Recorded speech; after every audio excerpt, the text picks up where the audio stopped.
The time of convening having arrived, all senators, please take your seats. I'd like to request that all unauthorized visitors on the Senate floor please exit the chamber at this time. The Senate will come to order. Chair recognizes the senator from the 53rd District. The senator from the 54th District is recognized. Thank you, Mr. President. The journal has been read and found to be correct. Is there objection to dispensing with the reading of the journal? The chair hears no objection, and the reading of the journal is dispensed with. Is there objection to the confirmation of the journal? The chair hears no objection, and the journal is confirmed. All senators having bills or resolutions to introduce, bring them to the Secretary's desk.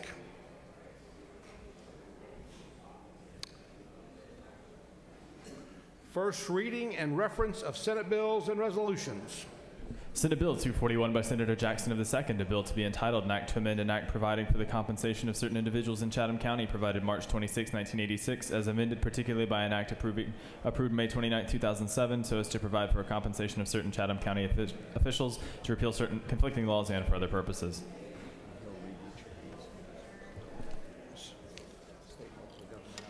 Senate Bill 241 is assigned to State and Local Government Operations Committee as a local bill. Senate Resolution 592 by Senator Hill of the 32nd, a resolution creating the Senate Welfare Fraud Study Committee and for other purposes.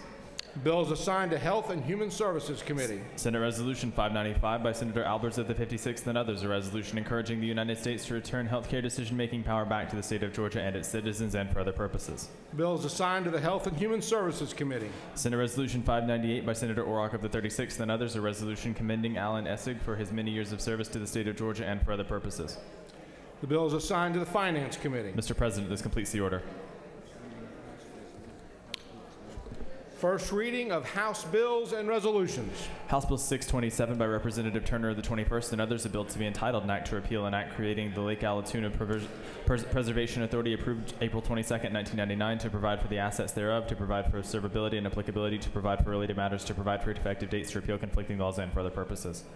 The bill is assigned to State and Local Government Operations Committee as a local bill. House Bill 639 by Representative Jaspers of the 11th District, a bill to be entitled, an act to provide that the clerk of the Magistrate Court of Pickens County shall be appointed by and served at the pleasure of the Chief Magistrate, to provide for related matters, to provide for a contingent effective date, to repeal conflicting laws, and for other purposes. The bill is assigned to State and Local Government Operations Committee as a local bill. House Bill 641 by Representative Knight of the 130th and others, a bill to be entitled, an act to authorize the governing authority of the Spalding County to levy excise tax pursuant to subsection B of Code Section 48-13-51 of the OCGA, to provide for procedures, conditions, and limitations, to provide for related matters, to repeal conflicting laws, and for other purposes. The bill is assigned to State and Local Government Operations Committee as a local bill. House Bill 642 by Representative Rhodes of the 120th and others, a bill to be entitled, an act to amend an act providing for the Magistrate Court of Putnam County, approved March 12, 1984, as amended so as to revise the number, manner of selection, and compensation of judges of the Magistrate Court, to provide for related matters, to provide for an effective date, to repeal conflicting laws, and for other purposes. The bill is assigned to State and Local Government Operations Committee as a local bill. Mr. President, this completes the order. Reports of standing committees. The Secretary will read reports of standing committees. Mr. President, the Senate Committee on Rules has had under consideration the following legislation and has instructed me to report the same back to the Senate with the following recommendation: that House Bill 185, pursuant to Senate Rule 2-1.10B, be referred by the Senate Rules Committee to the Senate Insurance Committee from the general calendar. Respectfully submitted, Senator Mullis of the 53rd, Chairman. Mr. President, the Senate Committee on Finance has had under consideration the following legislation and has instructed me to report the same back to the Senate with the following recommendation: that House Bill 202 do pass by substitute. Respectfully submitted, Senator Hill of the 32nd, Chairman. Mr. President, the Senate Committee on Finance has had under consideration the following legislation and has instructed me to report the same back to the Senate with the following recommendation: that House Bill 308 do pass by substitute, that House Bill 312 do pass, that House Bill 237 do pass, that House Bill 94 do pass, that House Bill 339 do pass by substitute, that House Bill 20 do pass, that House Bill 49 do pass by substitute, the House Bill 457 do pass by substitute. Respectfully submitted, Senator Hill of the 32nd, Chairman. Mr. President, the Senate Committee on Judiciary has had under consideration the following legislation and has instructed me to report the same back to the Senate with the following recommendation: that House Bill 99 do pass, that House Bill 322 do pass by substitute, that House Bill 567 do pass, that House Bill 568 do pass by substitute, that Senate Resolution 573 do pass. Respectfully submitted, Senator McCune of the 29th, Chairman. Mr. President, the Senate Committee on Judiciary and Non-Civil has had under consideration the following legislation and has instructed me to report the same back to the Senate with the following recommendation: that House Bill 304 do pass by substitute, that House Bill 3 3, that House Bill 452 do pass by substitute, that House Bill 268 do pass by substitute. Respectfully submitted, Senator Stone of the 23rd Chairman. Mr. President, the Senate Committee on Judiciary and Non-Civil has had under consideration the following legislation, has instructed me to report the same back to the Senate with the following recommendation: that House Bill 103 do pass, that House Bill 89 do pass, that House Bill 352 do pass. Respectfully submitted, Senator Stone of the 23rd Chairman. Mr. President, the Senate Committee on State and Local Governmental Operations has had under consideration the following general legislation and has instructed me to report the same back to the Senate with the following recommendation: that House Bill 192 do pass by substitute, that House Bill 432 do pass by substitute, that Senate Resolution 507 do pass. Respectfully submitted, Senator Albers of the 56th Chairman. Mr. President, the Senate Committee on Education and Youth has had under consideration the following legislation and has instructed me to report the same back to the Senate with the following recommendation: that House Bill 209 do pass by substitute. Respectfully submitted, Senator Tippins of the 37th Chairman.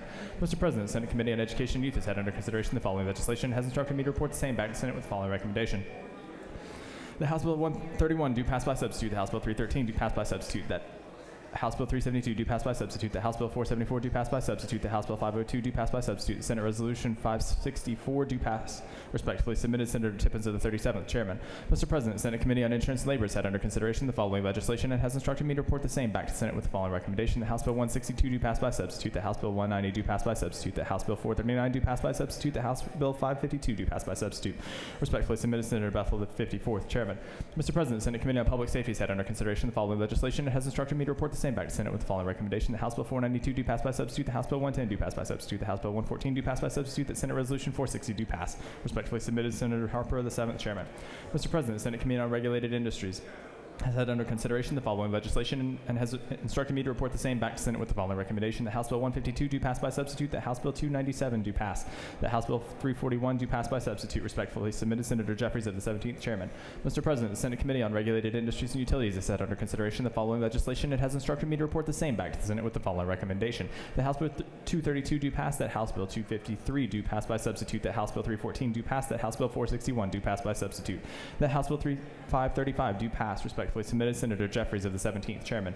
Mr. President, the Senate Committee on State Institutions and Property has had under consideration the following legislation and has instructed me to report the same back to the Senate with the following recommendation: that House Resolution 519 do pass. Respectfully submitted, Senator Harbison of the 15th Chairman. Mr. President, the Senate Committee on Transportation has had under consideration the following legislation and has instructed me to report the same back to the Senate with the following recommendation: that House Bill 21 do pass. Respectfully submitted, Senator Williams of the 19th Chairman. Mr. President, the Senate Committee on State and Local Governmental Operations has had under consideration the following local legislation and has instructed me to report the same back to the Senate with the following recommendation: that Senate Bill 215 do pass, that Senate Bill 231 do pass, that Senate Bill 236 do pass, that Senate Bill 221 do pass, that House Bill 571 do pass, that House Bill 595 do pass, that House Bill 601 do pass, that House Bill 618 do pass, that House Bill 626 do pass, that House Bill 631 do pass, that House Bill 634 do pass, that House Bill 636 do pass, that House Bill 637 do pass, that House Bill 623 do pass by substitute. Respectfully submitted, Senator Alberts of the 56th Chairman. Mr. President, this completes the order. Second reading of bills and resolutions. The Secretary will read the second reading of bills and resolutions. Senate Resolution 460 by Senator Jones of the 22nd and others. Senate Minor Traffic Offense Study Committee create. Senate Resolution 507 by Senator Parent of the 42nd and others. Municipal Annexations and Incorporations create Joint Study Committee. Senate Resolution 564 by Senator Black of the 8th and others. School Construction create Senate Study Committee. Senate Resolution 573 by Senator McCune of the 29th create Court of Appeals. Senate Court of Appeals Workload Study Committee create. House Bill 20 by Representative Carson of the 46th. State income tax certain allocations to owners of certain entities shall be governed by Georgia law. Clarify. House Bill 21 by Representative Carson of the 46th and others. Transit Authority creation of metropolitan areas, repeal of population provision. House Bill 49 by Representative Harold 106 and others. Revenue and taxation electronic service of certain notices provide. House Bill 89 by Representative Bruce of the 61st and others. Drug-free commercial zones. Date of incorporation of local ordinances by reference change. House Bill 94 by Representative Williams of the 119th and others. Ad valorem tax certain members of armed forces from penalties for failure of to pay timely tax exempt. House Bill 99 by Representative Lumsden of the 12th and others. Property joint tenants divorce or have marriage annulled under certain circumstances provide tenancy in common. House Bill 103 by Representative Belton of the 112th and others. Kelsey's Law enact. House Bill 110 by Representative Roberts of the 155th and others. Fireworks provide for sale of consumer fireworks provisions. House Bill 114 by Representative Tanner of the 9th and others. Driver's license provide for use of paper eye charts for testing of non-commercial driver's vision provisions. House Bill 131 by Representative Dickerson of the 113th and others. The end to Cyberbullying Act enact. House Bill 162 by Representative Shaw, the 176 and others. Insurance provide for insurance compliance, self-evaluative privilege provisions. House Bill 190 by Representative Golick of the 40th and others. Insurance provide requirements for transportation network companies and their drivers provisions. House Bill 192 by Representative Powell of the 32nd and others. Local governments, counties, and municipal corporations, school districts, and consolidated governments being reimbursed for expenses only through submission of expense reimbursement request provisions. House Bill 202 by Representative Battles of the 15th and others. Revenue and taxation provisions regarding the ad valorem taxation assessment and appeal provide comprehensive revision. House Bill 209 by Representative Cantrell of the 22nd and others. Georgia Special Needs Scholarship Act. Prior school year attendance requirement to prior semester revised. House Bill 232 by Representative Carter of the 175th and other. State Board of Hearing Aid Dealers and Dispensers change certain provisions. House Bill 237 by Representative Williamson of the 115th and other. State income tax angel investor tax credit extend. House Bill 253 by Representative Bollinger of the 23rd and others. Real estate appraisers requirements for establishment and maintenance of a real estate appraisal management company change certain provisions. House Bill 268 by Representative Bollinger of the 23rd and others. Child abuse mandatory reporters change provisions. House Bill 304 by Representative Hightower of the 68th and others. Criminal procedure fixing of sentence, clarify service of consecutive sentences. House Bill 308 by Representative Stevens of the 164th and others. Income tax revised tax credit and rehabilitation of historic structures provisions. House Bill 312 by Representative Tankersley of the 160th and others. Tobacco products manufacturers and importers remove certain bonding requirements. House Bill 313 by Representative Dickey of the 140th and others. Public employees limited paid leave for purpose of promoting education authorized. House Bill 314 by Representative Tankersley of the 160th and others. Provisions of and businesses, State Board of Barbers and State Board of Cosmetology combined. House Bill 332 by Representative Strickland of the 111th and others. Foreclosure provide for recording of deeds under power within certain time of sale provisions. House Bill 339 by Representative Burns of the 159th and others. Income tax credit, film, video, digital production extend. House Bill 352 by Representative Strickland of the 111th and others. Criminal procedure change provisions relating to discovery and misdemeanor cases provisions. House Bill 372 by Representative Coomer of the 14th and others. Utopian Academy of the Arts and Act. House Bill 432 by Representative Rapsberger of the 50th and others. Annexation of territory, local art acts providing for de-annexation of property from a municipality and annexation of the same property to another municipality, which are effective on the same day but do not create a prohibited unincorporated island provide. House Bill 439 by Representative Shaw of the 176 and others. Georgia New Markets Job Act and Act. House Bill 452 by Representative Bollinger of the 23rd and others. Protective Order Registry Act and Act. House Bill 457 by Representative Hawkins of the 27th and others. Ad valorem tax, watercraft held in inventory exempt. House Bill 461 by Representative Shaw of the 176 and others. Secondary metal recyclers buying and selling regulated metal property.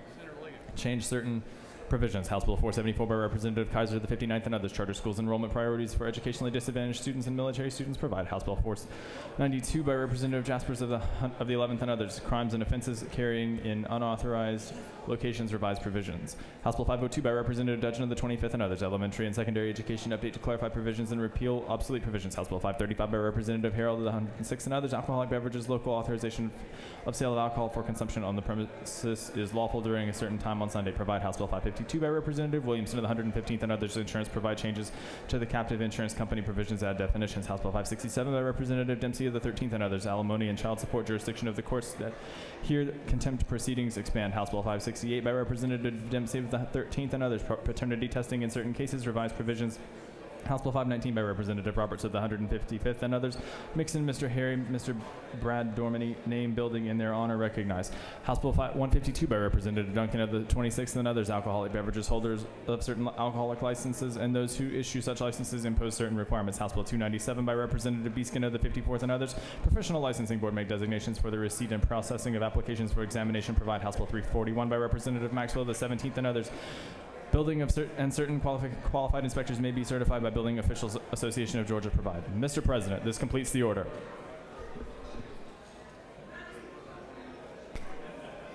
It is now time for the morning roll call. Would ask if there are any senators wishing to be excused. Chair recognizes Senator on the 15th. Fifth, without objection, Senator from the 5th will be excused. Chair recognizes Senator from the 18th. Mr. President, I would ask unanimous consent to excuse the senator from the 17th for business outside the Capitol. 17th, without objection, Senator from the 17th will be excused. Chair recognizes Senator from the 29th. Mr. President, I ask unanimous consent to excuse the senator from the 28th for business outside the chamber. 28th, without objection, Senator from the 28th will be excused. Chair recognizes Senator from the 38th. 43rd for business outside of the Capitol. I'm sorry, 43rd? 43rd. 43rd without objection. Senator from the 43rd will be excused. Are there any other motions to excuse? Senators, please signify your presence by voting the yea switch. The Secretary will unlock the machine.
It is now time for the morning devotion. Time for the morning devotion. Would ask that all senators please take your seats and cease all audible conversation as we prepare the chamber for the morning devotion. It is now my distinct honor to recognize the distinguished senator from Lowndes County, the senator from the 8th, to lead us in our pledge and introduce our chaplain of the day. Senator? If you would, join me in the pledge to the American flag. I pledge allegiance to the flag of the United States of America and to the republic for which it stands, one nation, under God, indivisible, with liberty and justice for all. And now the Georgia flag. I pledge allegiance to the Georgia flag, and to the principles for which it stands,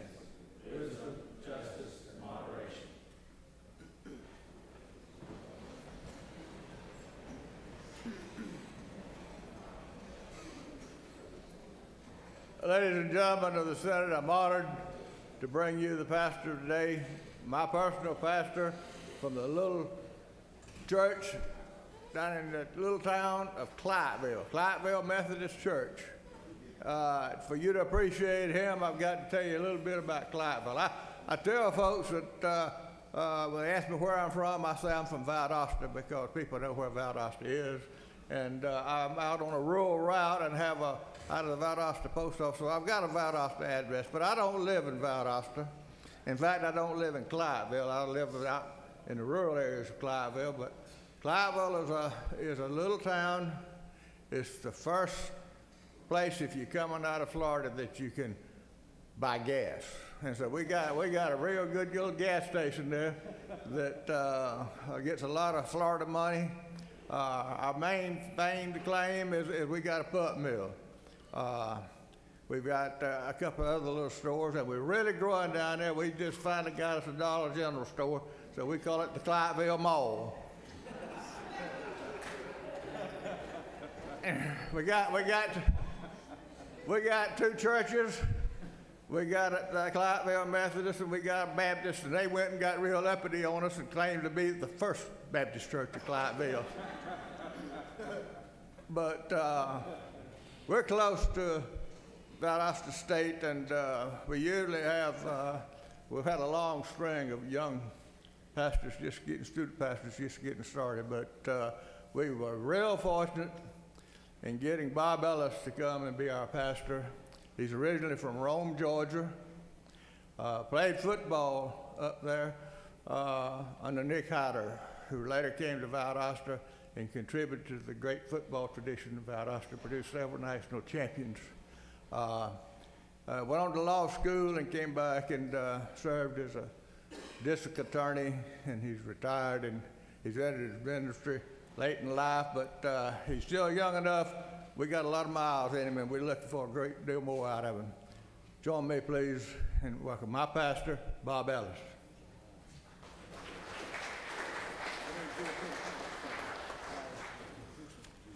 I believe the introduction was longer than the devotion.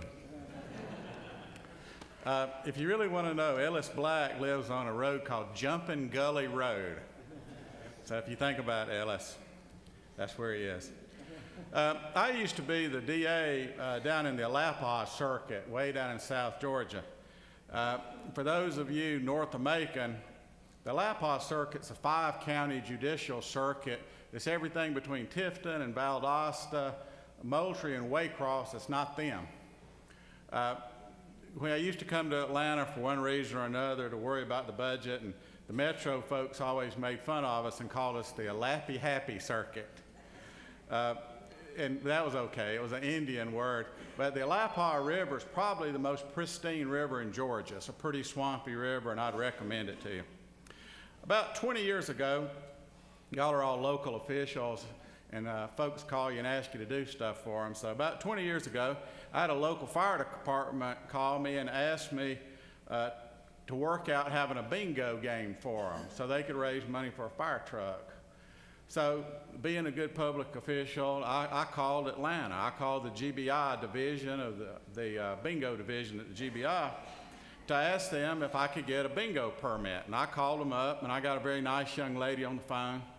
And I said, I'm Bob Ellis. I'm down here in Berrien County, Georgia, and I'd like to get an application for a bingo game. She said very sincerely to me, she said, sir, you're going to have to call Tallahassee. You're in Florida. Well, I was taken aback by that.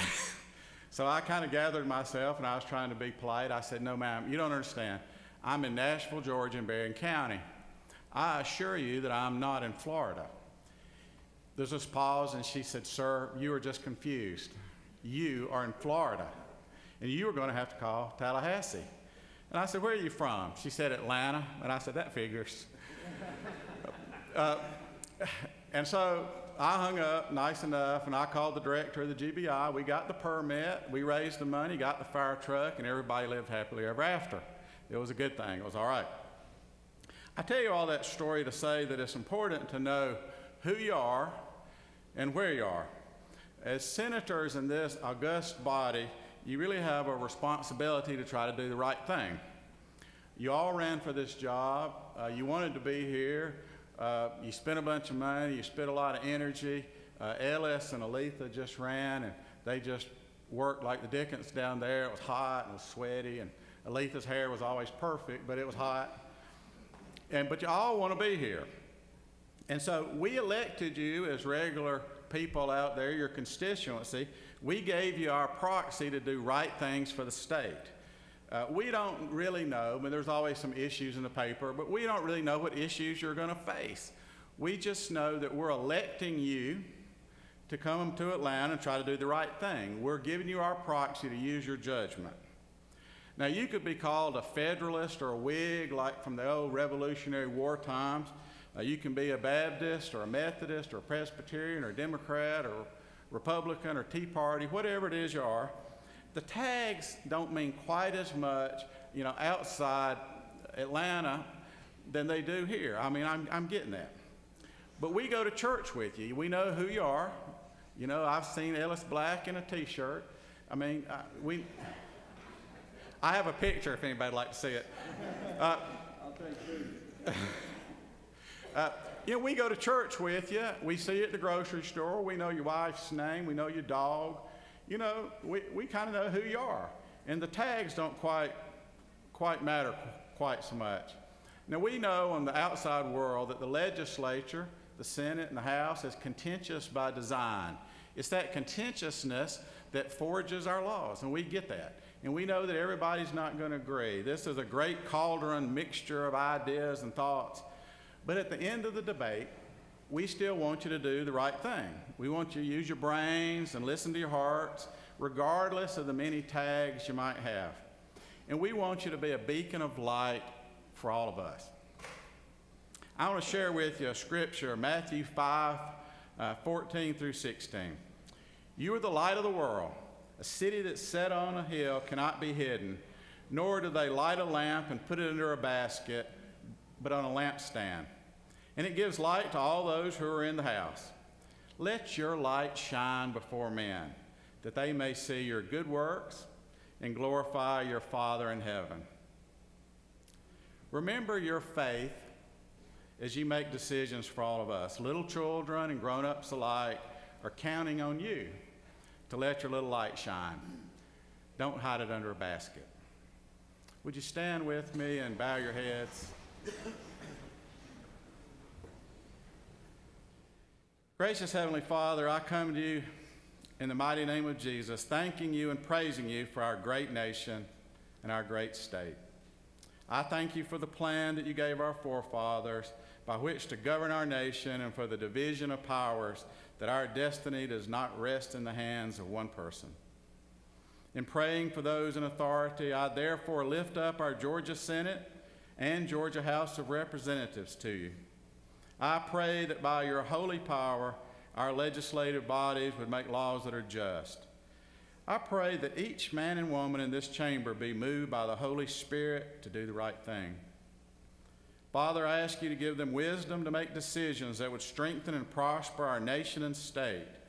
I desire that they would make right decisions concerning the politics, social welfare, and economics of our state. I pray that they will be motivated by your hand and let each light shine for you in a special way. In your Son's holy name, amen. Fellow senators, I just committed an unpardonable sin, and I'd like an opportunity to correct it. I failed to introduce his lovely wife over here. Pam, please stand up, and y'all acknowledge her.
We have a special group we would like to recognize, and to do so, I ask the Secretary to read a resolution.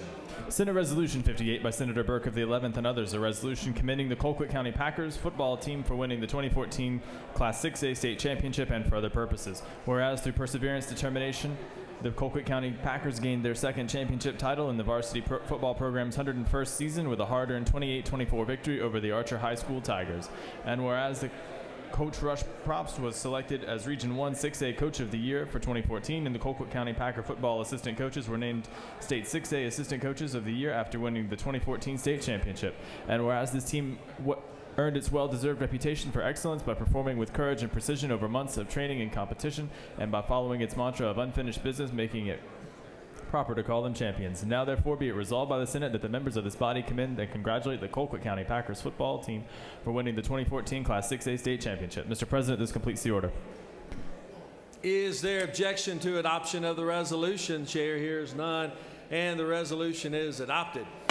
We're always proud to have our Colquitt friends present with us today, and certainly to have champions make it even more special. And to speak to the resolution, I call upon the distinguished senator from the 11th. Thank you, Mr. President. Can I get the Senate's attention, because I know there are a lot of sports fans in this room and you want to hear this story. It's my honor and privilege to introduce you to some young men from South Georgia we're all very proud of. They're the 2014 6A state football champions, the Colquitt County Packers. But before we introduce this group here, I want to recognize some of the other team members who are up in the gallery. If y'all would please stand so we can give you a Senate welcome.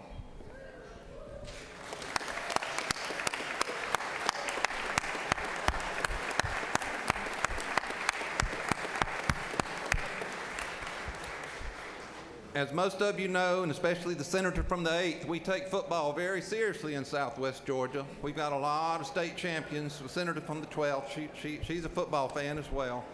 And these young men have broken a state record in that they were in the semifinals for 5 years in a row. Now some of these fellows probably weren't there all 5 years, because they also stress academics at this fine institution. But it is a state record that a team from Georgia is in the semifinals for 5 years in a row. Now I want to introduce the coach of this team, Coach Rush Propst. He's probably one of the finest coaches in the country. He began his career at Asheville High School in 1989. He led teams to playoff victories in 92, 93, 1997, and 98.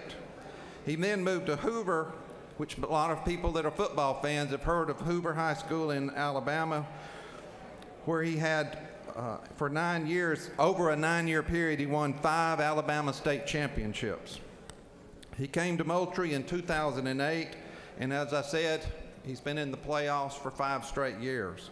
And this year he won the state championship. I want to introduce to you guys Coach Rush Propst.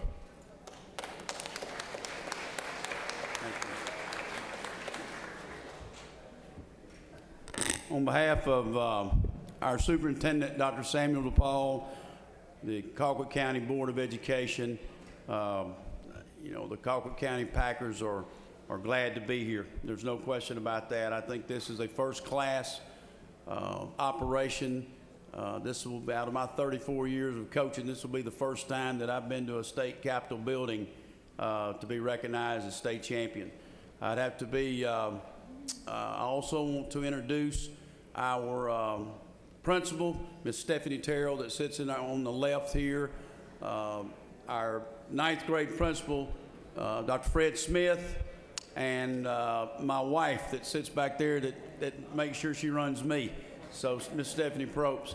Our players here from my right to left, Saheem King, which was our running back that signed at the University of Kentucky, if there's any Kentucky fans out there.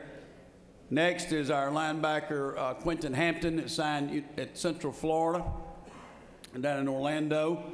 Next is Tamarcio Reese, who signed at Valdosta State, down and around Valdosta. On to the left is Alfred Brown, that will continue his education at Samford University in Birmingham, Alabama, a real fine institution over there. Next is Bull Barge, our inside linebacker, that will continue his education at University of South Alabama in Mobile. And last but not least is Cade Blackburn, our last captain, who had several opportunities, but is just going to go to school, and sometimes I don't blame him. But again, we thank you for having us here. It is a privilege to be here today, and I'm going to say this to all you senators out there. Probably 95% of those young men that sit in this gallery today have never been here, and it is an educational experience for us. Again, and I also want to tell you that our athletic director is not here also. Coach Kevin Giddens, some of you may know, he is at a Corky Kell meeting at the Dome for this coming fall, and we've got other coaches that are spread out through here. One coach in particular, Dexter Polite, that 20 years ago played for the Packers, and that was the last time they won the state championship. And again, it's been 20 years since we've won one, and we're going to enjoy this one. Thank you.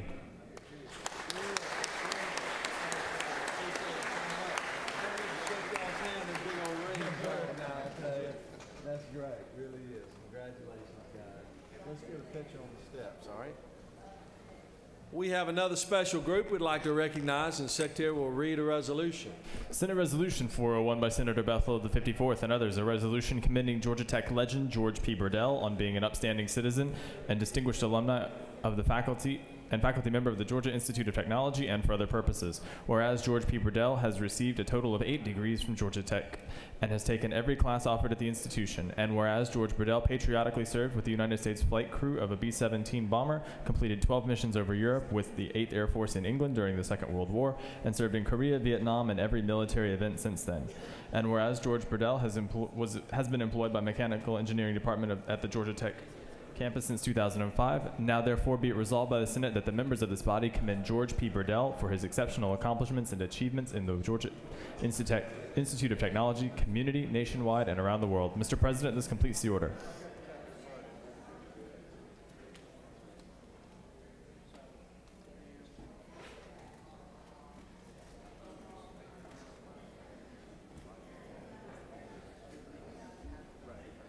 Is there objection to adoption of the resolution? The chair hears none, and the resolution is adopted. To speak to the resolution, I call upon the distinguished senator from the 54th. Thank you, Mr. President. I rise as a double dog to honor a yellow jacket. The impact of George P. Burdell on the Georgia Tech community and the students cannot be put into words. Unfortunately, this morning, George was detained on campus, but President Bud Peterson was able to come to receive this resolution on his behalf. I just want to extend my congratulations to George. To describe him as ubiquitous on campus at Georgia Tech would be an understatement. He is everywhere and has participated in, I think, just about every activity, and the folks on North Avenue love him. And we join in that and celebrate this great Georgia legend and tradition. And to speak more about his impact on the campus community, I'd ask President Bud Peterson to come forward. Thank you, Senator Bethel. It's a pleasure to be here. Thank you, Lieutenant Governor.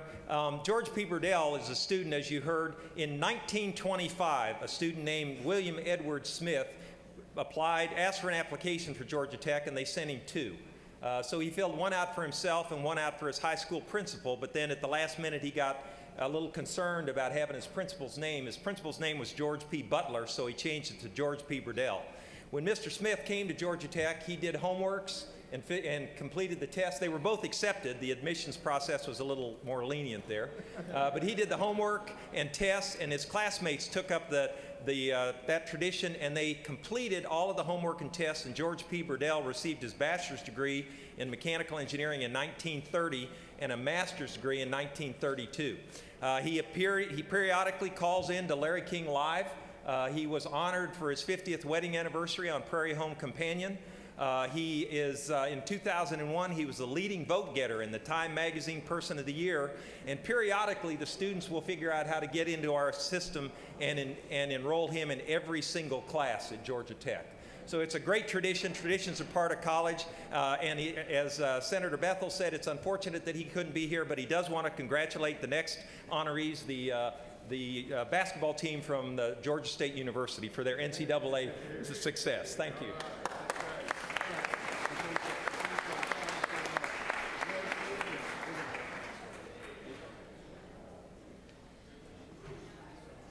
I have another special group. We'd like to recognize Secretary read a resolution.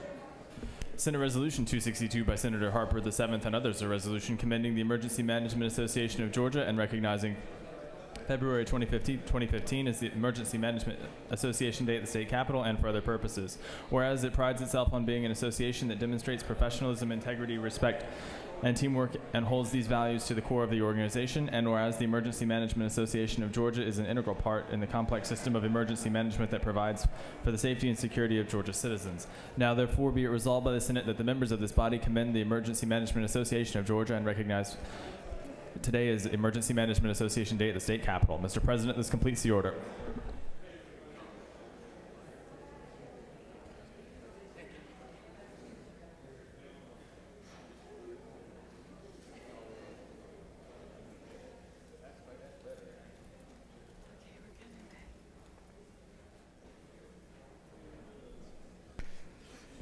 Is there objection to adoption of the resolution? The chair hears none, and the resolution is adopted. To speak to the resolution and honor our very special guests, I call upon the distinguished senator from the 7th.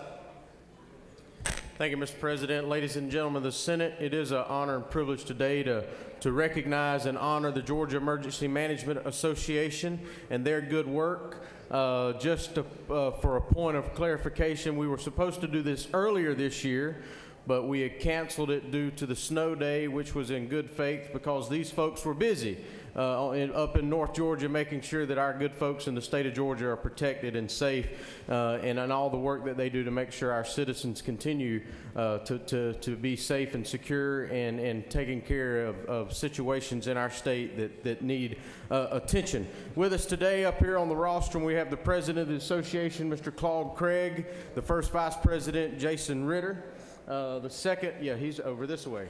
Yep, sorry. The second vice president, Mr. Don Graham, behind me. There he is. The secretary, Miss Lynn Smith, right behind me. The treasurer, Mr. William Wright, and right behind me. And we also have the director of GEMA with us today, Mr. former Senator Jim Butterworth. We're glad he's with us today. I'm going to call on the president, Mr. Claude Craig, to bring a few remarks and present him with this resolution. Mr. Craig. Thank you, Senator. I would like to, on behalf of the Emergency Management Association of Georgia, its board of directors, and all of its members, thank the Senate for this resolution. We do what we do because we provide for the citizens of the state of Georgia and our local counties. And we're honored to be here today. And again, thank you. Thank you very much.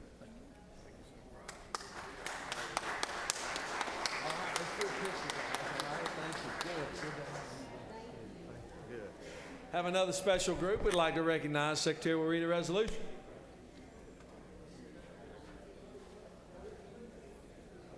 Senate Resolution 424 by Senator Wilkinson of the 50th and others, a resolution commending Franklin County Middle School Technology Student Association and for other purposes.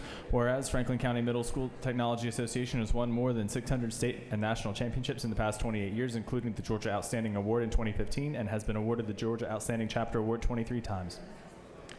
And whereas Franklin County Middle School Technology Association's Student Association Advisor, Dr. David Phillips, has received the Tommy Pitchford Award, Inspirational Teacher Award 5 separate occasions and was recognized as the Advisor of the Year by the National Technology Student Association in 1994. Now therefore be it resolved by the Senate that the members of this body commend Franklin County Middle School Technology Student Association for their outstanding success and accomplishments. Mr. President, this completes the order. Is there objection to adoption of the resolution? The chair hears none, and the resolution is adopted. It is my honor now to recognize the distinguished senator from the 50th to recognize our very special guest.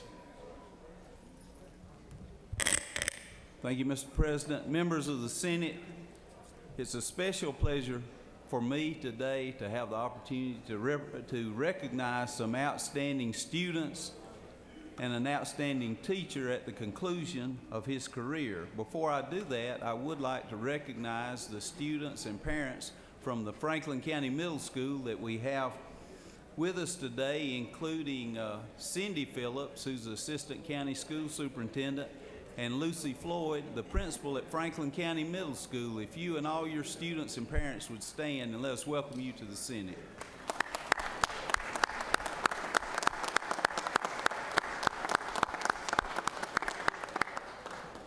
As you heard, this resolution recognizes the Technology Student Association at Franklin County Middle School and their advisor, David Phillips. I want you to think about this for a minute. There are over 500 technology student associations all over the state, and some of them in your counties, and this school has had the outstanding chapter for 23 of the past 28 years.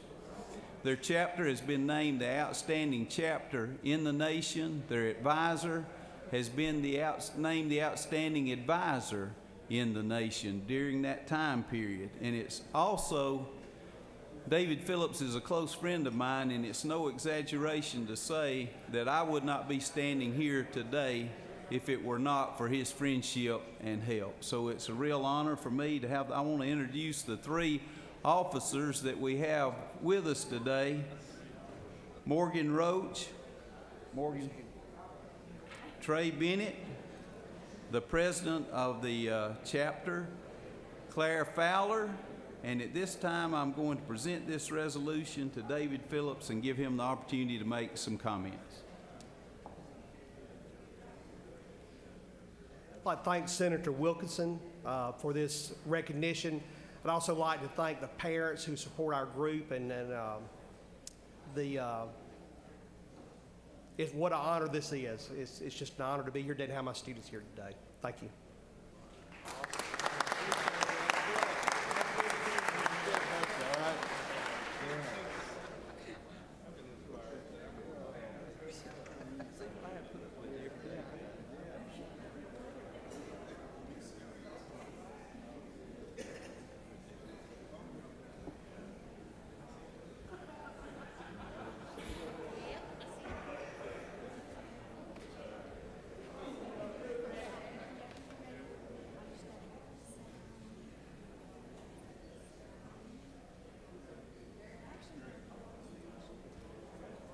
Thank you.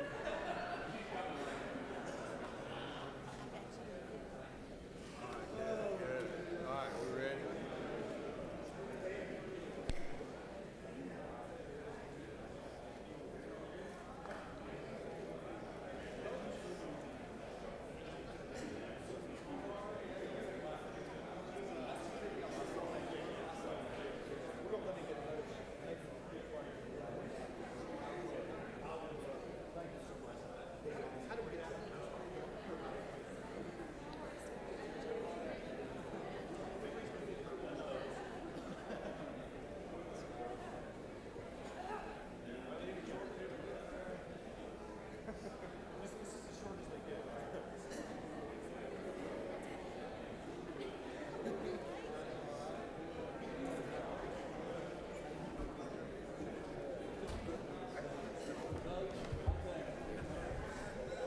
No, keep that down there. Yeah, All right. No, I won't do that.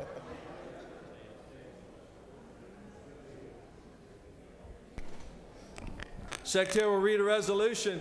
Senate Resolution 580 by Senator Mullis of the 53rd, Cowser to the 46th, Miller of the 49th, Wilkinson to the 50th, Dugan of the 30th, and others. A resolution commending the Georgia State University men's basketball team on their championship season and outstanding performance in the 2015 NCAA men's basketball tournament and for other purposes. Whereas the Panthers were named the 2015 Sun Belt Conference champions with a 22-9 record in the regular season, earned the #1 seed for the Sun Belt tournament, and went on to win the championship by defeating their in-state rival, the Georgia Southern Eagles, in an incredible defensive battle that included a celebration injury from Coach Ron Hunter. And whereas the Panthers arrived at the NCAA tournament in Jacksonville as the number 14 seed, where they took on a powerful number 3 seed, the Baylor Bears, in one of the most exciting games in tournament history, capturing the attention of the world. And whereas the Panthers played another incredible game against a powerful and proficient Xavier team, ending the tournament run for 2015 with a 25-10 record, tied for the second most wins in school history, and vowing to return. Smile for the camera. And whereas the entire Panther Nation is proud of this very special team of young men who have battled adversity, injury, and competition to stand as champions with a 25-10 record, and who have become great ambassadors for athletic excellence in Georgia. Now, therefore, be it resolved by the Senate that the members of this body commend the Georgia State University men's basketball team for back-to-back conference championship titles and an amazing run in the 2015 NCAA tournament. Mr. President, this completes the order. Is there objection to adoption of the resolution? Chair hears none, and the resolution is adopted. Great to have a wonderful team here. I hope somebody gets the coach's stool where he doesn't fall off there. But I'm going to first recognize the senator from the 53rd to come to speak to the resolution. Ladies and gentlemen, what a great team. What a great victory we've had today.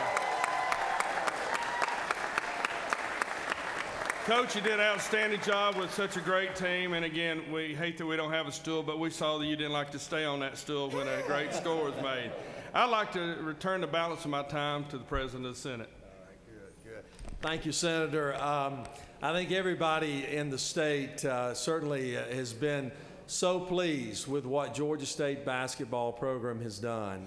They brought us an enormous amount of excitement. Thursday, many of you were running around as we were doing our business in the chamber and in their offices, and all of a sudden everything stopped because we watched a run with Georgia State coming back to beat Baylor. And all of a sudden they became the Cinderella team across the nation. And they made us all very, very proud. Coach Hunter is a wonderful individual. Many of you know the story of his son and obviously the great emotion that he showed, and the opportunity to experience that moment together really captivated not only our heart, but also captivated the heart of a country. And we are very, very proud to have him. We're very proud of this team. They never gave up, and I watched them all year.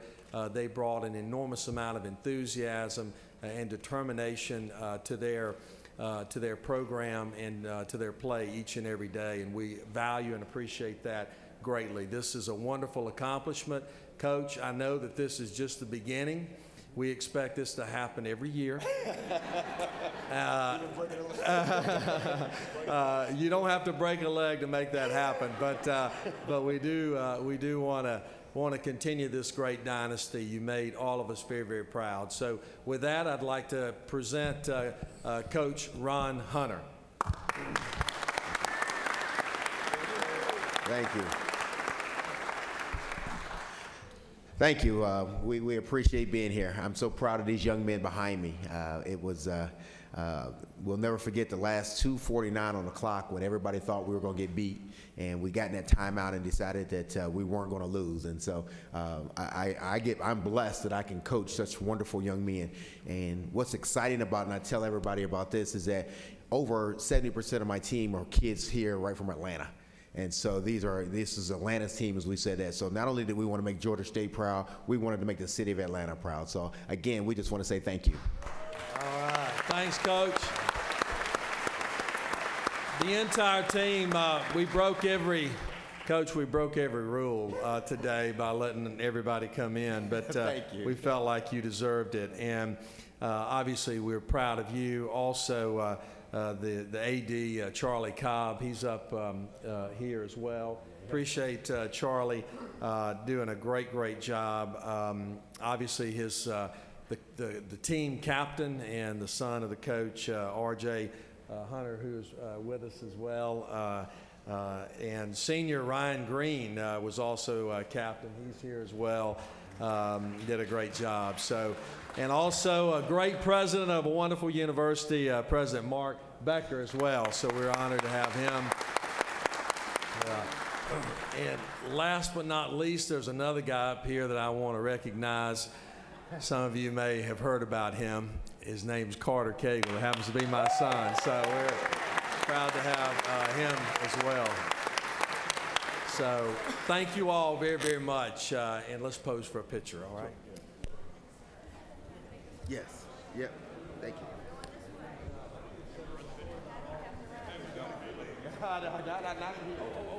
Hold on. We've got a video. Yeah, I'm sorry. Let's do the video. Have the video.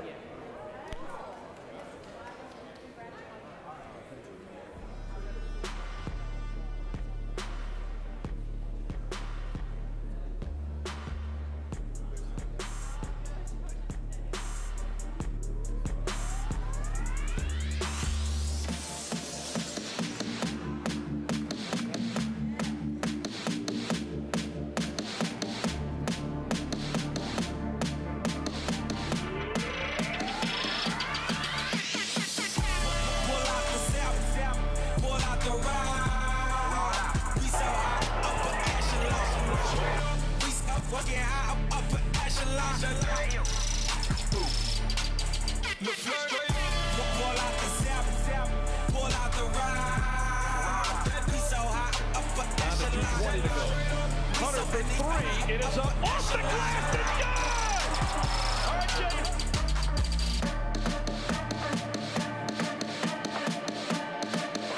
Down to 2, down to 1, and there's the buzzer. Georgia State has won it here.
Senator from the 6th, where you're recognized this time.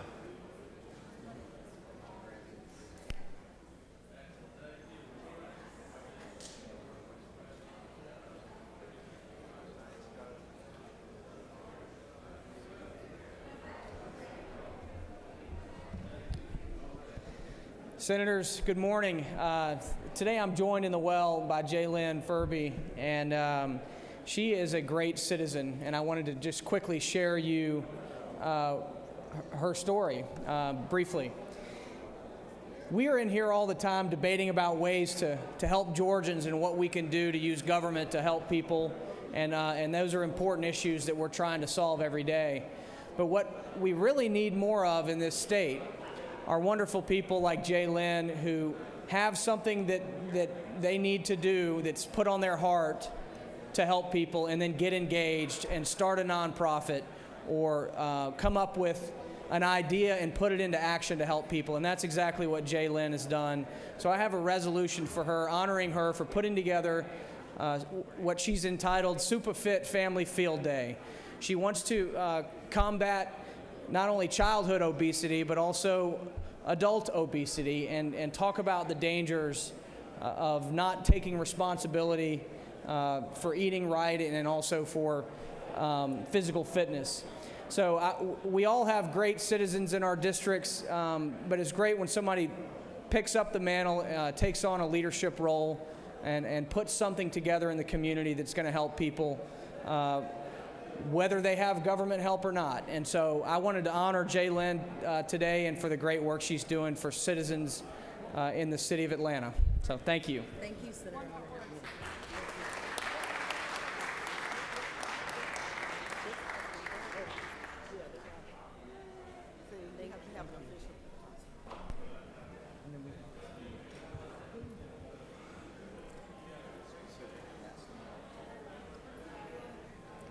Chair recognizes Senator from the 22nd on a point of personal privilege.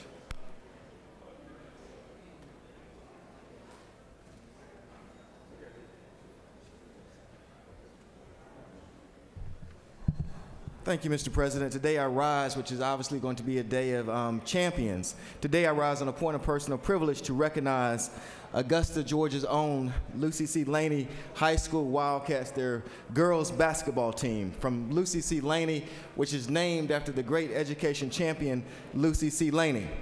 They won the 2014-2015 AAA Georgia State Championship, led by head coach Otis Smart. They finished with a remarkable record of 29 wins and only 3 losses. And with a sound team effort, they were able to win the state title over Beach High School 70-55. So it is my pleasure, I believe they're in the gallery today, if the young ladies would stand up, they recognize the Lucy C. Laney, as they're right here, champions from Augusta, Georgia. Thank you so much.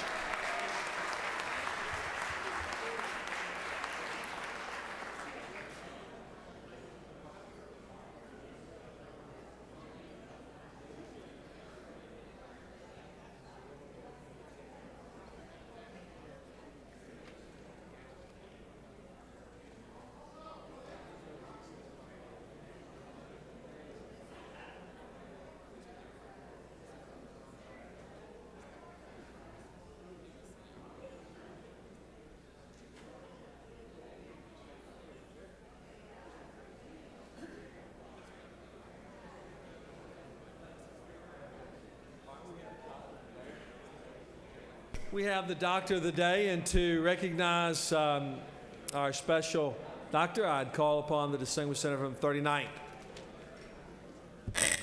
Good morning, colleagues.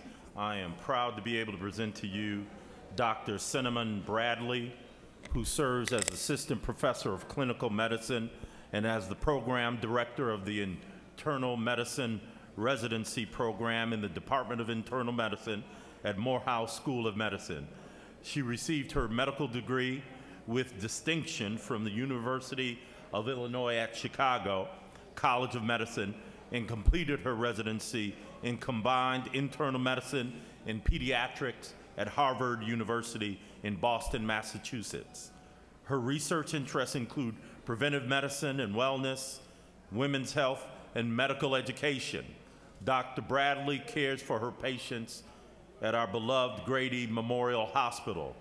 She has been the recipient of many honors, including the regional finalist for the White House Fellowship in 2001, the William Grove Outstanding Student Award, University of Illinois College of Medicine in 1998, and Alpha Omega Alpha Medical Honor Society in 1998. She is a wife and the mother of 3 children. She is a resident of Southwest Atlanta, Ground Zero of the 39th District. We're glad to have her here, Dr. Cinnamon Bradley. Thank you so much, Senator Ford, and thank you, Mr. President. I appreciate the opportunity to serve you all as your health care provider today. I know that we share the same commitment to the health and the well-being of all Georgians, and I'd like to just thank you for having me and thank you for your dedication and service. If you need me, I will be here. Okay. Good. Thank you so much. I appreciate it. Get a picture. Chair recognizes Senator from the 29th on a point of personal privilege.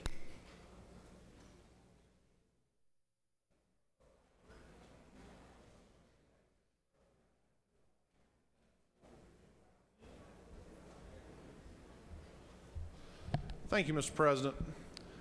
I come to you today, hopefully for the last time, to address some issues regarding Senate Bill 129, the Georgia Religious Freedom Restoration Act.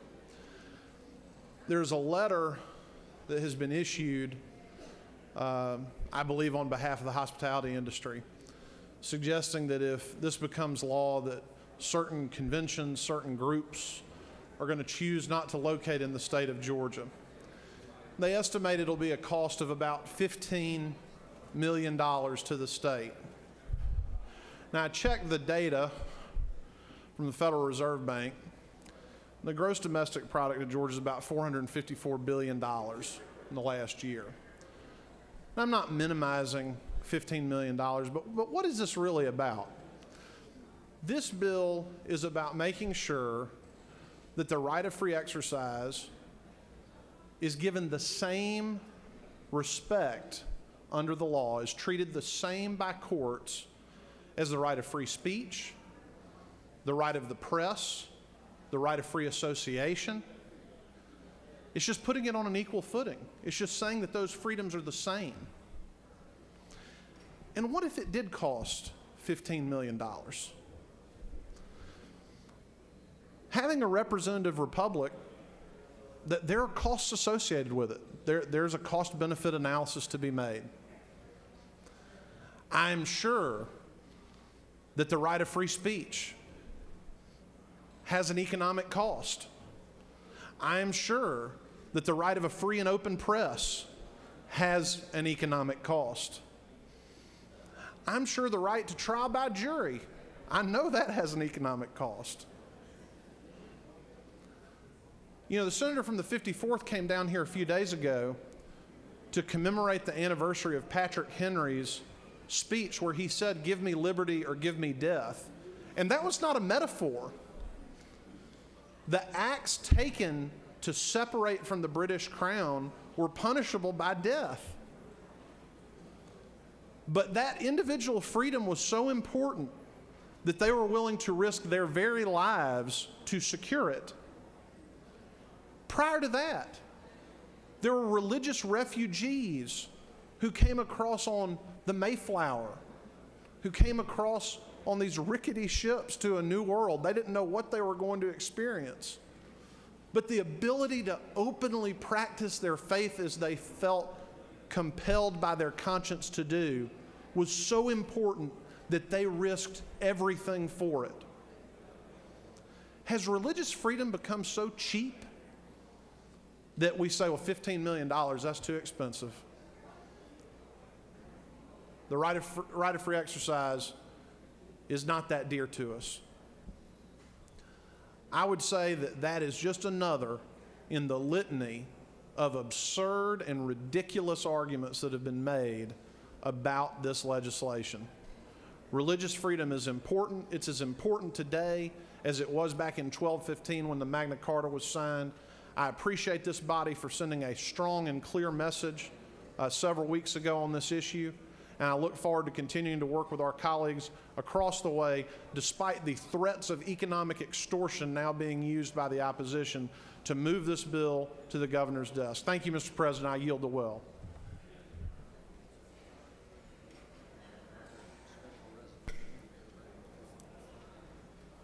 I have another special guest we'd like to recognize. Secretary, read a resolution.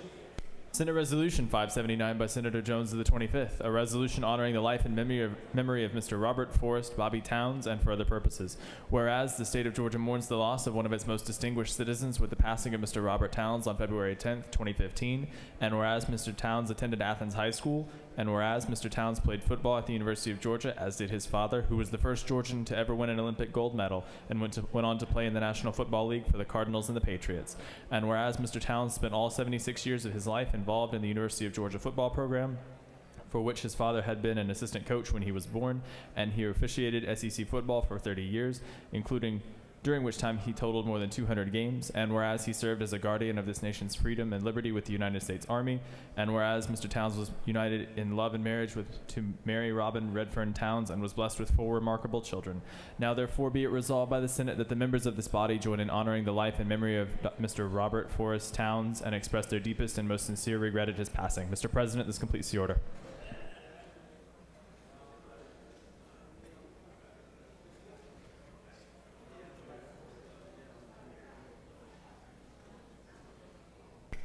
Is there objection to adoption of the resolution? Chair is none. The resolution is adopted.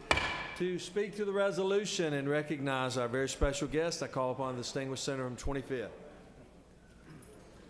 Thank you, Mr. President. Thank you, members of the Senate. I rise today, and it's only fitting that we've had an athletic theme today honoring Colquitt County football team and the Georgia State basketball team, because we're also honoring a great athlete and that was a good friend of mine and a great family man, Colonel Bobby Towns. The Towns family is, for those who are from Athens and those who have been a part of the University of Georgia, it's undoubted that you know who the Towns family is. Spec Towns, the first Olympian here in the state of Georgia, has the track field named after him. And Bobby Towns, the late Bobby Towns, who we're honoring today, was a man who was a 4-year letterman at the University of Georgia. He loved sports, he loved his family, and he loved being a part of the University of Georgia. And my good friend Kirby Towns, who was a teammate of mine at the University of Georgia, the last time he's actually been in the Capitol was on the day we were honored for our SEC championship run right here in this body. And I just wanted to I wanted this body to recognize the life and legacy of a great man who was a colonel in the Army, as I said, a collegiate athlete, a professional athlete, and a fine businessman and family man. And it's a real pleasure. And he meant a lot to me in the time that I was at the University of Georgia. And his family is a great family, and I'm just glad to have them. And let's just give them a round of applause.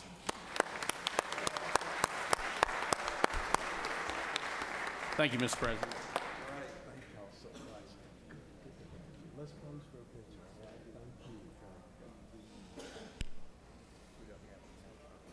Chair recognizes Senator from the 45th on a point of personal privilege. 45th, point of personal privilege. Let me get, are you ready now?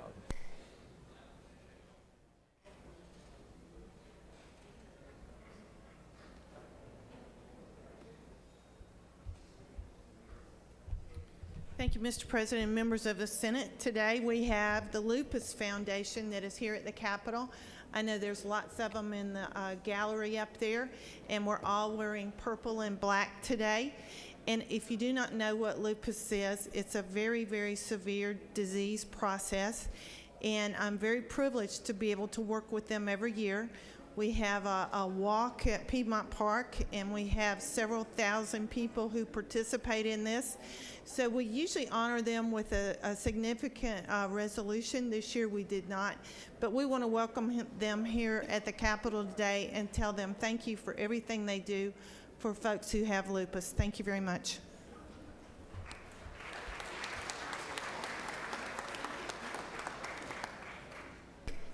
Thank you, Senator. Chair recognizes Senator on the 15th.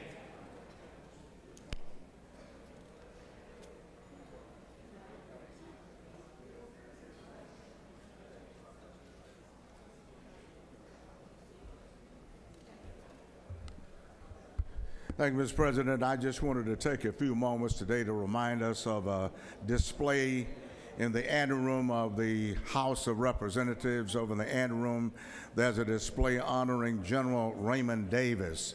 General Davis was a four-star general in the United States Marine Corps. He was an assistant commandant of the Marine Corps.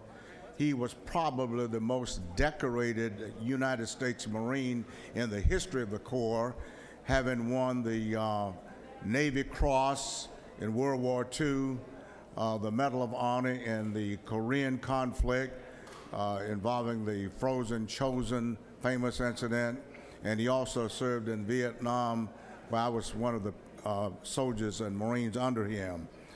He is a native of Fitzgerald, Georgia, and he is buried right here in the state of Georgia. Went to Georgia Tech, so I encourage you to go back and see the great medals that documented his life throughout his great service of 38 years in the United States Marine Corps. So please take time to go by and see some of the medals honoring General Raymond Davis. Thank you. Thank you, Senator. Chair recognizes Senator on the 37th.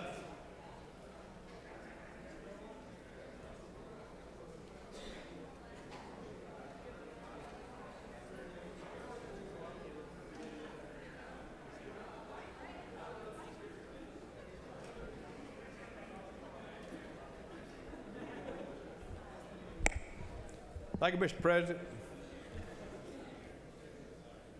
I want to remind each of you that as we go through our busy schedules, we have overlooked a very important issue this year that we should not overlook, but we had the chance to remedy this situation. And I would like to ask the Lieutenant Governor to declare tomorrow John Bullock Day. As y'all remember, Senator Bullock, our esteemed former chair of the Senate Agriculture Committee, had a very strict dress code. And I want to ask all of you, and especially the gentleman from Macon tomorrow, I think he would very much benefit from this.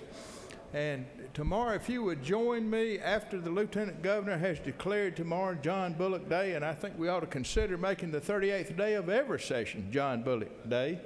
But I'd invite you to join with me in the appropriate recognition of this and wearing the proper attire, very stiffly starched blue jeans and cowboy boots. Thank you, Mr. President. Well, the senator has asked that I declare tomorrow, Friday, to be John Bullock Day, that everyone would be wearing appropriate attire honoring the very distinguished senator.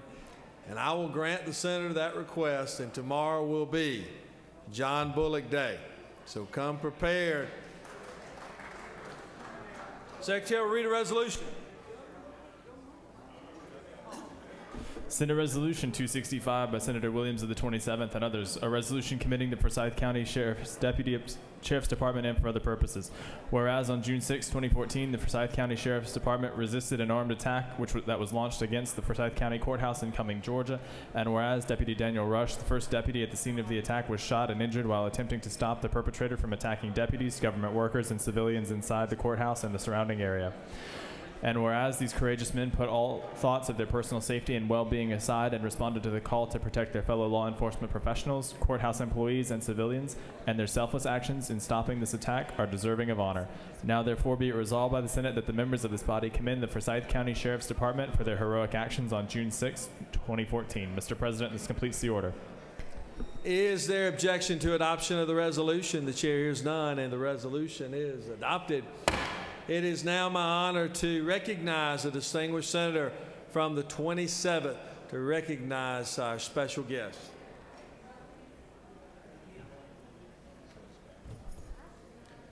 On June 6, 2014, the Forsyth County Courthouse was attacked. The assailant was heavily armed with buckets of homemade explosives, ammunition, smoke grenades, and tire spikes. In addition to his arsenal, he arrived with food and water with the intent to occupy the courthouse and take hostages. He came physically, mentally, and emotionally prepared to take the life of anyone who stood in his way. Fortunately for the citizens of Forsyth County, our sheriff department was prepared for such an attack. In fact, at the exact moment the attack occurred, deputies were inside the courthouse watching video on how to respond to courthouse attacks. The Forsyth County Sheriff Department was so prepared and efficient that the attack lasted just over 90 seconds, and the only life that was lost was the attacker. It is with a grateful heart and a deep appreciation that I wish to thank the Forsyth County Sheriff's Department and recognize those that were willing to place their life in harm's way in an effort to protect ours. It is with great honor that I present Forsyth County Sheriff Dwayne Piper. What you see standing behind me is a cross section. We have a very alert 911 operator, Ginger, that let the other deputies know the courthouse was having problems. And the rest of the gentlemen that were involved haven't made it over. They were going to be in the gallery. But every one of these deputies have in common a trait that they brought with them when they came to work at the Forsyth County Sheriff's Office. A trait that can't be bought and can't be given to them, and it can't be trained into them. They all possess the courage and the willingness to put themselves in harm's way to protect others and to protect each other. I'm proud to say that I work with each and every one of them. To this body of elected leaders of our great state of Georgia, I want to say thank you for taking time out of your legislative duties to honor the courageous acts of our deputies. You have my gratitude and the gratitude of all the citizens of Forsyth County. Thank you. Well done, Sheriff. Appreciate it. Let's get a picture down on the steps. Let's get a picture of the steps here. Chair recognizes Senator 36 for a point of personal privilege.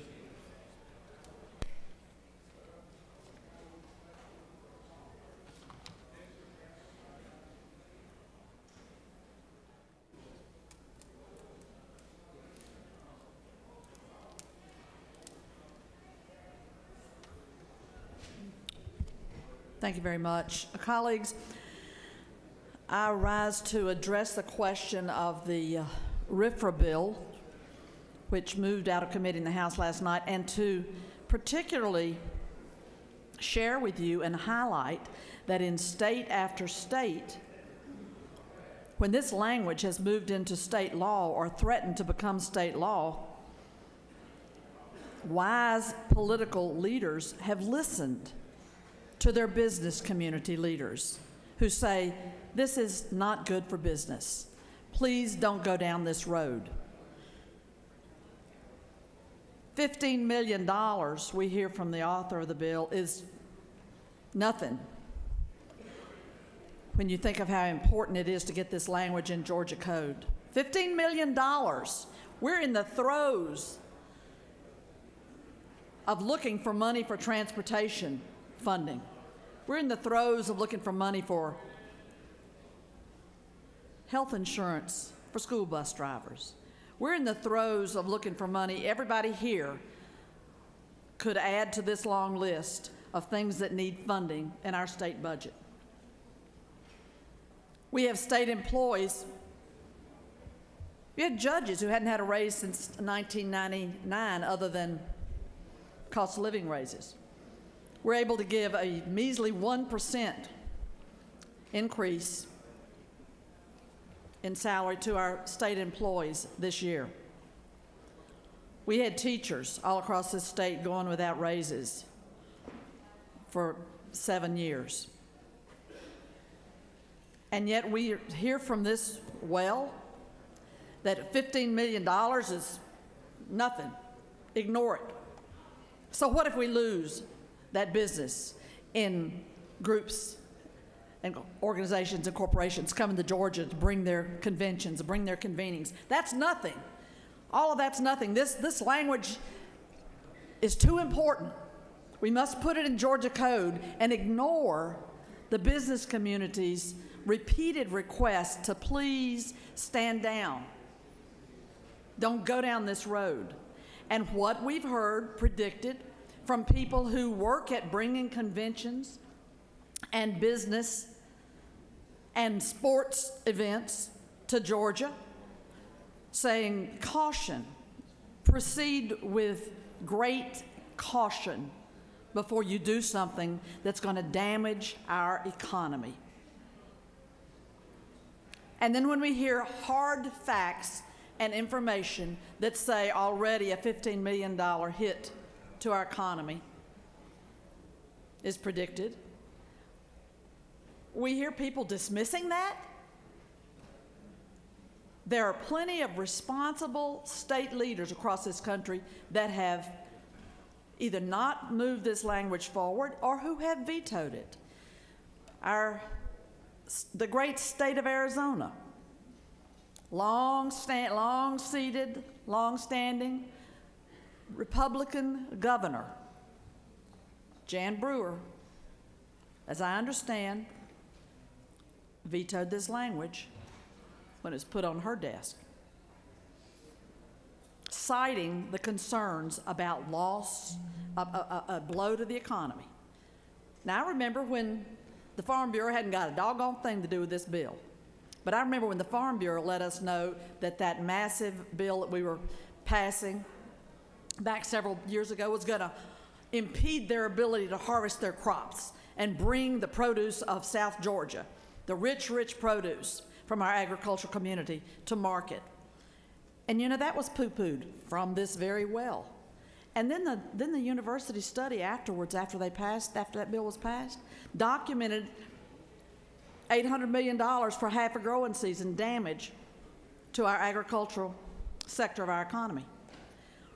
The responsible thing to do is not to ignore the business community's input and the tourism community's input when they bring to us hard facts around business that this state will lose for doing what? For putting on the books language that we don't need, language that's addressed by the U.S. Constitution, as the very Speaker of the House has pointed out in public. And we're in a state of Georgia where we don't have any Georgia state protections for members of the gay and lesbian community from being discriminated against, but yet we're barreling down the road to put this language in that we say has to happen, that's going to do what? It's going to allow discrimination in the name of religion. It's unwise. It's bowing to the ideological gods that have determined that this language is supposed to go in every state law book around the country so they can hit it off on their checklist. I don't poo-poo economic impact when I hear business leaders bringing that information to us. I urge you not to poo-poo it. Don't buy in to a narrative that says, what's $15 million? Our religious freedom rights and our rights to practice religion are protected right now and have been by the founding fathers. This entire tempest in a teapot about this language should have never gone this far, and I hate to hear now about the cancellations that are impending, just as they were threatening to do in Arizona until that governor vetoed that language. Thank you for your time and attention, colleagues. Chair recognizes Senator from the 25th on a point of personal privilege.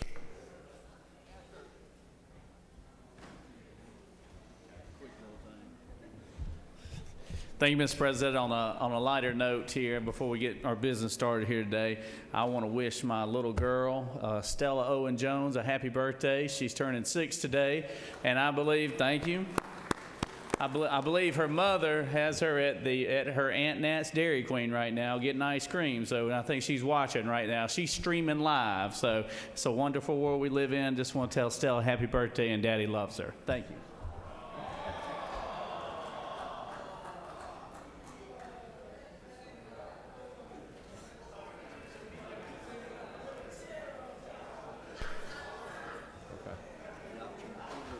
We have some privileged resolutions to adopt. Secretary will read. Just read them all. Senate Resolution 591 by Senator Miller of the 49th, a resolution recognizing March 26, 2015 as Georgia Food Bank Association Day at the state capitol and for other purposes.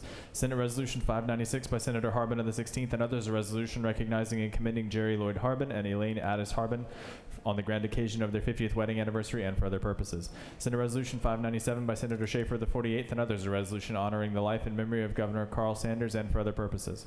Senate Resolution 599 by Senator Jones of the 22nd, a resolution congratulating the Laney High School girls basketball team for its excellent performance in the GHSA Class 3A state championship game and for other purposes. Mr. President, this completes the order.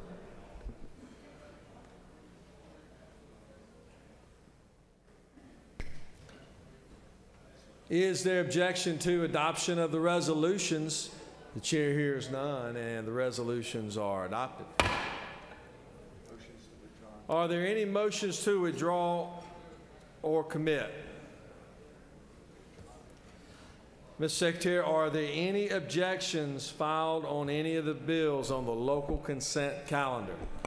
Mr. President, there is one objection filed as provided in Senate Rule 4-2.9.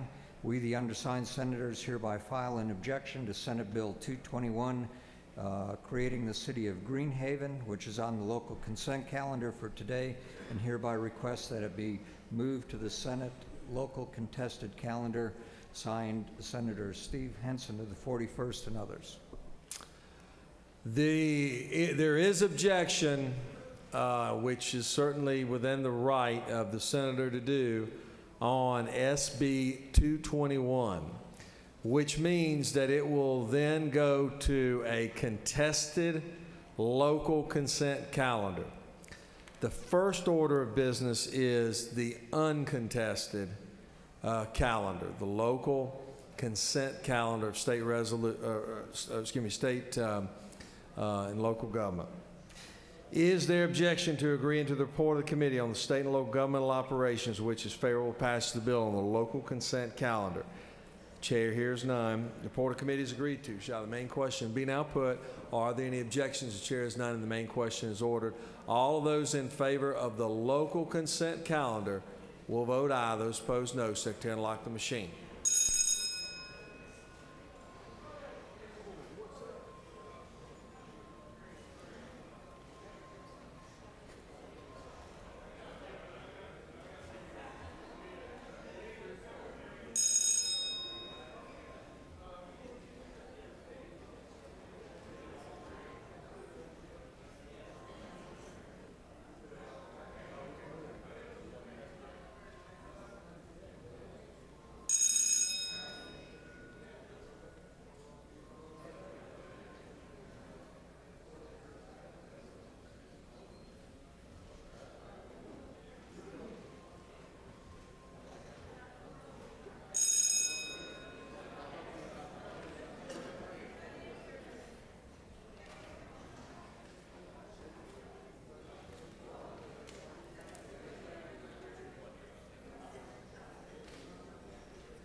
On the local consent calendar, the yeas are 46 and the nays are 4, and the local consent, uncontested local consent calendar is therefore adopted. Next up is Senate Bill 221, which is a local contested bill. Secretary will read. Senate Bill 221 by Senator Ramsey of the 43rd and others, a bill to be entitled an act to provide for the incorporation of the city of Greenhaven in DeKalb County, to provide for related matters, to provide for an effective date, to repeal conflicting laws, and for other purposes. The Senate Committee on State and Local Governmental Operations recommends that this bill do pass. Senator Albers, Chairman. Mr. President, this completes the order. I'm sorry. 10 minutes each side. I move to table all bills on a local contested calendar. Well, hold on. Who's the sponsor of the bill? Senator from the 43rd? Are you in favor? I mean, are you? You know, no objection? No objection. Senator from the 44th, what purpose you rise? I'm sorry, Mr. President, I didn't understand. Are you asking if there's an objection to tabling that bill? Yes. Well, okay, objection. Okay, all right.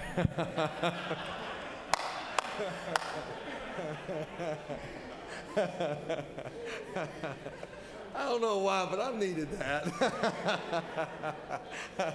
Not the substance of the matter, just the way you approached it. That was pretty. It was just classic. I'm sorry? Yeah. Senator of the 43rd is the author of the bill. All right, the senator has moved, senator from the 41st has moved to table this bill. The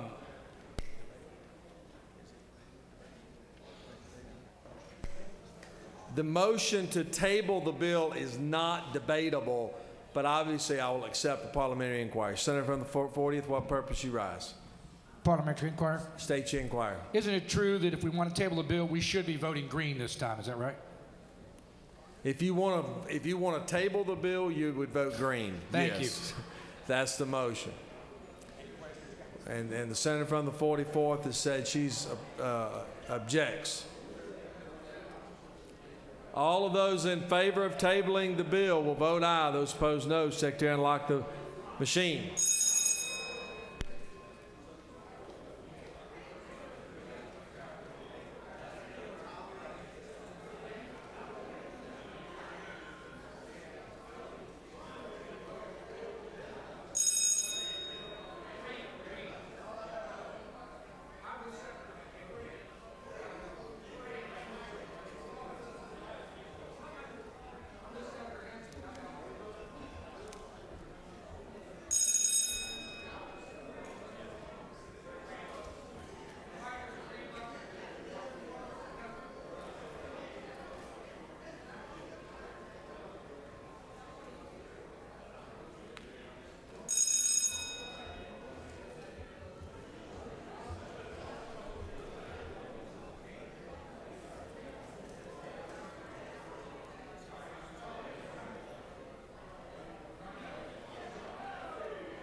On the motion to table, the yeas are 37 and the nays are 11, and this bill has been placed on the table. We're ready to move on to the general calendar. Secretary will read House Bill 397. House Bill 397 by Representative Knight of the 130th and others, a bill to be entitled, an act to amend Article 2 of Chapter 6 of Title 2 of the Official Code of Georgia annotated relating to soil and water conservation districts so as to revise provisions relating to the Soil and Water Conservation Commission, to provide for administrative attachment, to provide for appointment to the Commission, to remove authority related to eminent domain, to amend Chapter 7 of Title 12 of the Official Code of Georgia annotated relating to erosion and sedimentation control so as to provide for erosion manual publication oversight, to provide for related matters, to provide for an effective date, to repeal conflicting laws, and for other purposes. The Senate Committee on Agriculture and Consumer Affairs recommends this bill do pass. By substitute, Senator Wilkinson of the 50th Chairman. Mr. President, the Senate Committee on Agriculture and Consumer Affairs offers the following substitute to House Bill 397. A bill to be entitled, an act to amend Article 2 of Chapter 6 of Title 2 of the Official Code of Georgia, annotated, relating to soil and water conservation districts, so as to revise provisions relating to the State Soil and Water Conservation Commission, to provide for administrative attachment, to provide for appointment to the Commission, to remove authority related to funding of water supply reservoirs, to amend Chapter 7 of Title 12 of the Official Code of Georgia, annotated, relating to erosion and sedimentation control, so as to provide for erosion manual publication oversight, to provide for related matters, to provide for an effective date, to repeal conflicting laws, and for other purposes.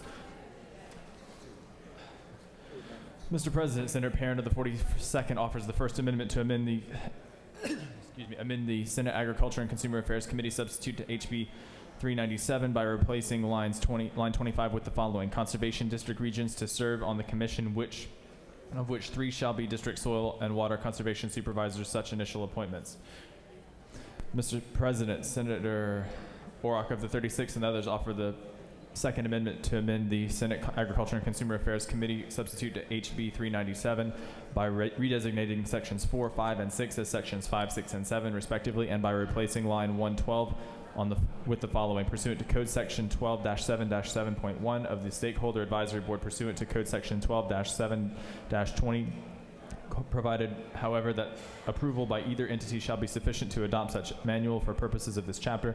Section 4 said chapter is further amended in Code Section 12-7-20 relating to the Stakeholder Advisory Board by revising subsection D as follows: D1, the Stakeholder Advisory Board shall be responsible for working together with the Division of the Commission to establish, evaluate, and maintain the education and training programs established pursuant to Code Section 12-7-19, including but not limited to reviewing course curricula, educational materials, and exam and testing procedures, evaluation, trainer, and instructor qualifications, and reviewing audit results performed by the Commission. 2, the Stakeholder Advisory Board shall also approve the manual for erosion and sedimentation control in Georgia prior to publication by the Commission. Mr. President, this completes the order.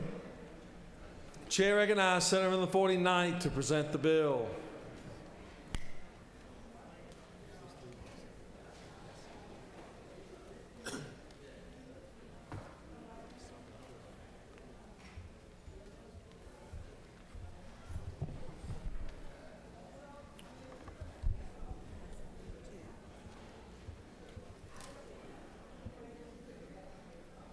Thank you, Mr. President. I rise here to present the Soil and Water Conservation Bill.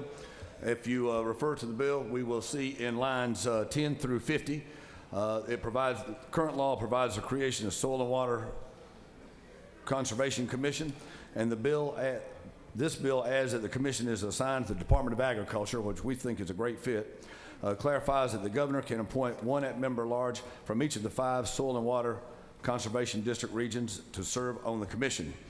Lines 51 through 98, current law provides that the commission is empowered to receive state grants and federal grants, and it perpetuates that, and the bill eliminates the commission's ability to receive state and federal grants and award grants for such purposes.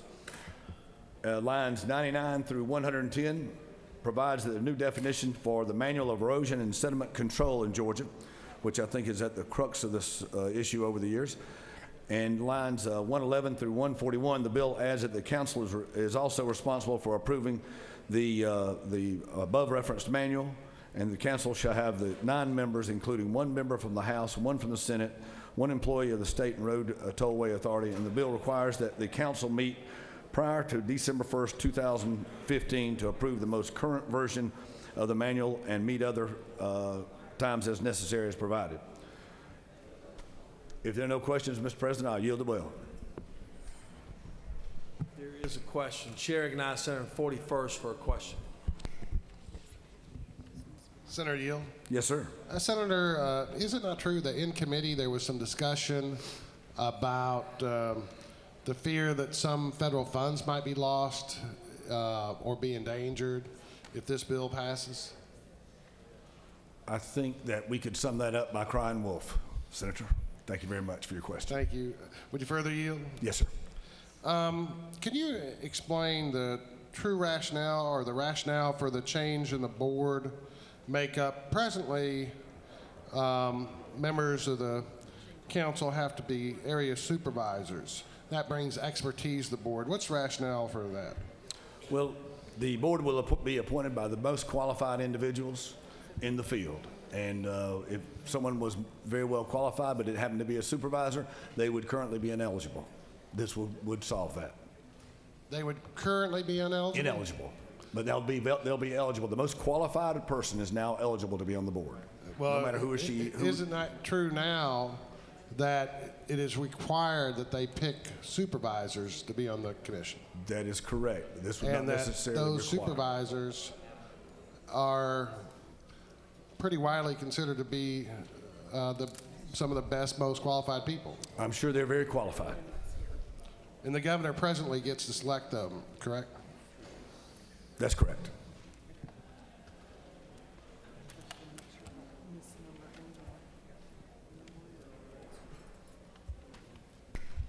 No further questions, Senator. Thank you, Mr. President. I ask for your favorable consideration. Hold on. I'm sorry. You do have is that a question or you had the, okay. No questions, Senator. Thank you. Where are the amendments?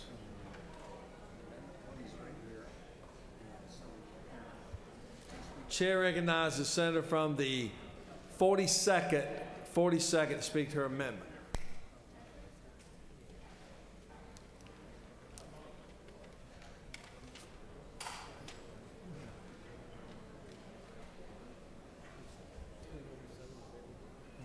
Thank you, Mr. President. Colleagues, I present to you Amendment 1. Currently, the commissioners are chosen from the supervisors, and so they are folks within this industry that really understand how all of this works, and all this would do is make sure that the qualified pool that is still put on the board through what the senator from the 49th was describing would be folks who have the understanding of the intricacies of these issues and therefore would be district soil and water conservation supervisors. That is how it is today, which makes a whole lot of sense. To have the folks that really have the expertise looking over this important business for our citizens, for the healthy water of our state. And so I would ask for your support in ensuring that these folks remain the well-qualified pool that they are today. And if there are no questions, Mr. President, I will yield the well. Chair recognizes Senator from the 50th for a question. Will the senator yield? Certainly. Is it not true that at the current time there are 5 state board members and that they are appointed by the governor? Yes, I believe that is true. Is it also not true that under this legislation the governor would have the option to reappoint those people or reappoint current directors or whoever he felt could best serve in that capacity?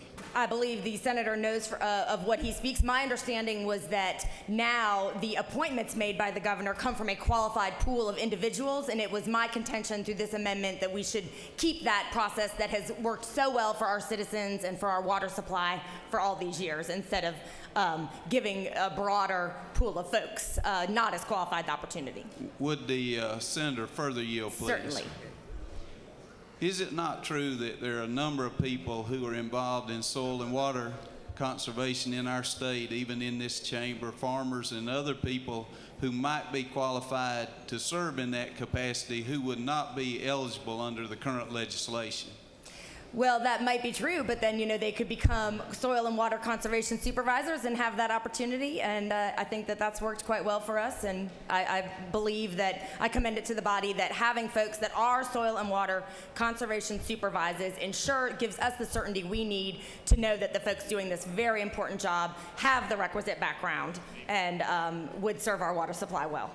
Thank you, Senator. Thank you, Senator.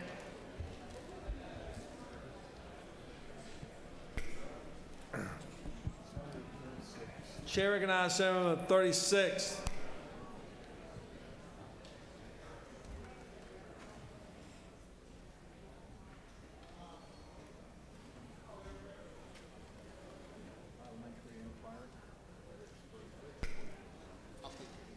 Chair recognizes Senator from the 41st.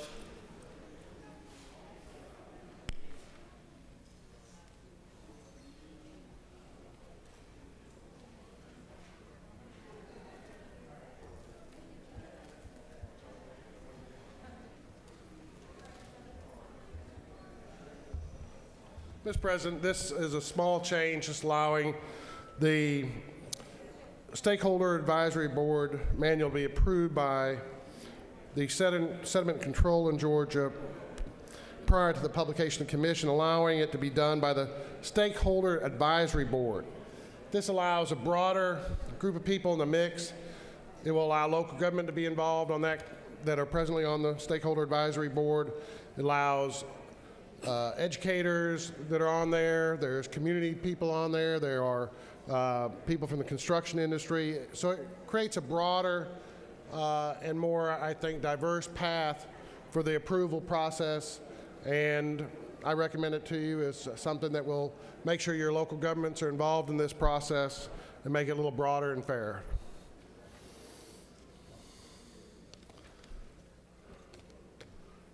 Yield for any questions, or I yield well? There are no questions, Senator. Any other senator wishing to speak? The question is on amendment number 1, authored by the senator from the 42nd. Is there objection? There is objection by the senator from the 49th. All of those in favor of amendment 1, rise, stand, and be counted. If you are in favor of amendment 1.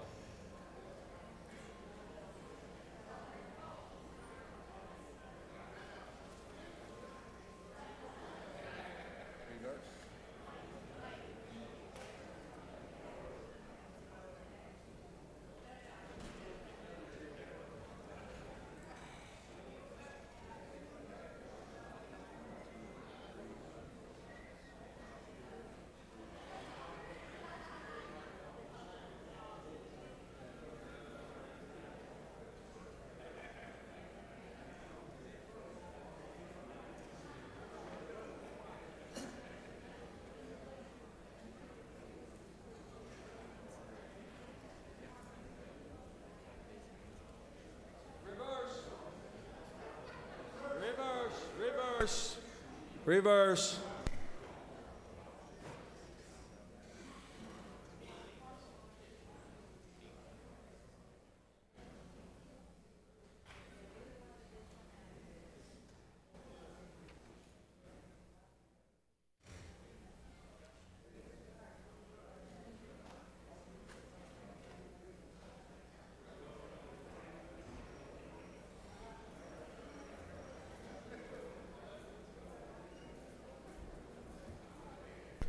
On the vote, the yeas are 11 and the nays are 20, and the amendment number 1 has failed.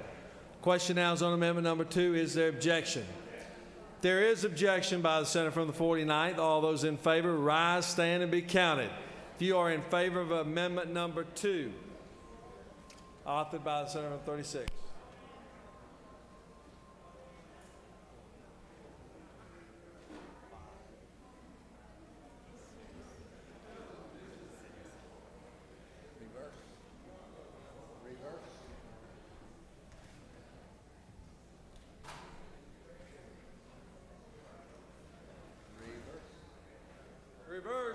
Reverse.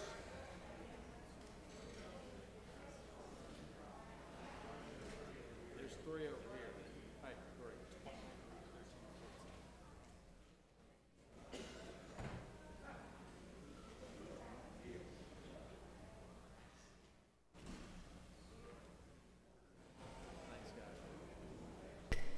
On amendment number 2, the yeas are 11 and the nays are 29, and the amendment has lost.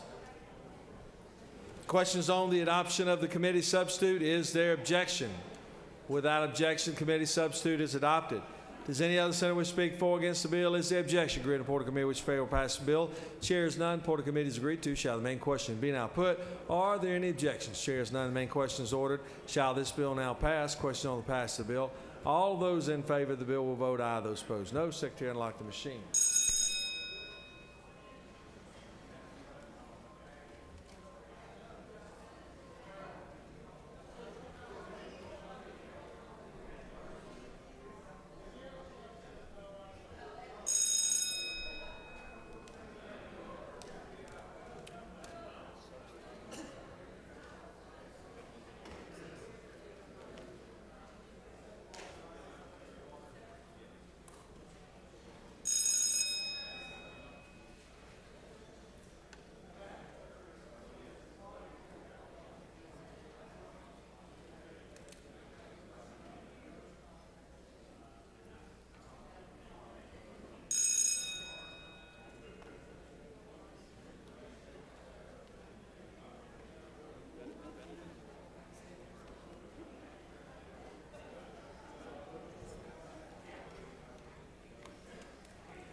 On the passage of the bill, the yeas are 31 and the nays are 19.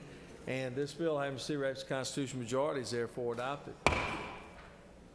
Chair recognizes the senator from the 49th. All right, Mr. President. State your inquiry.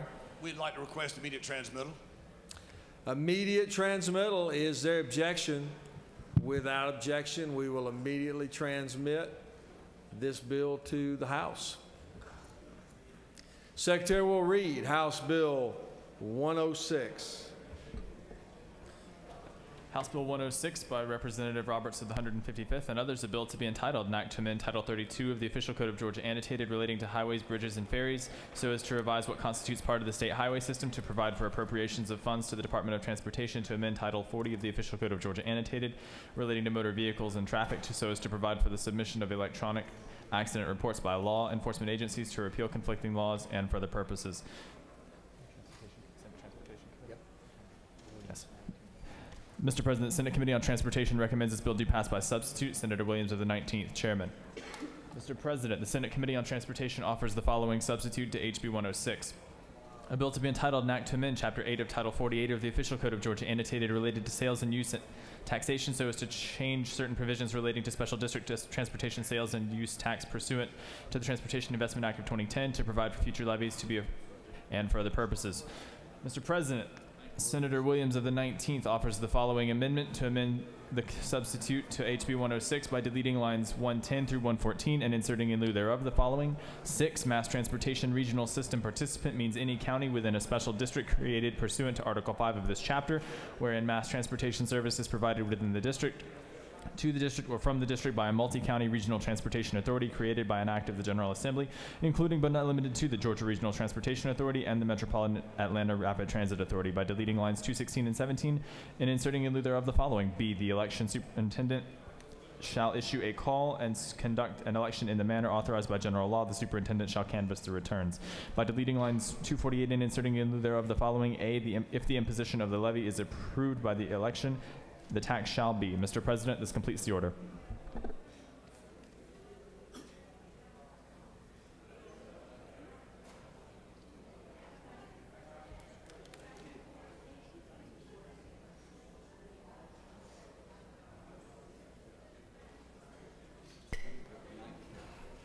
Chair recognizes Senator from the 19th present the bill.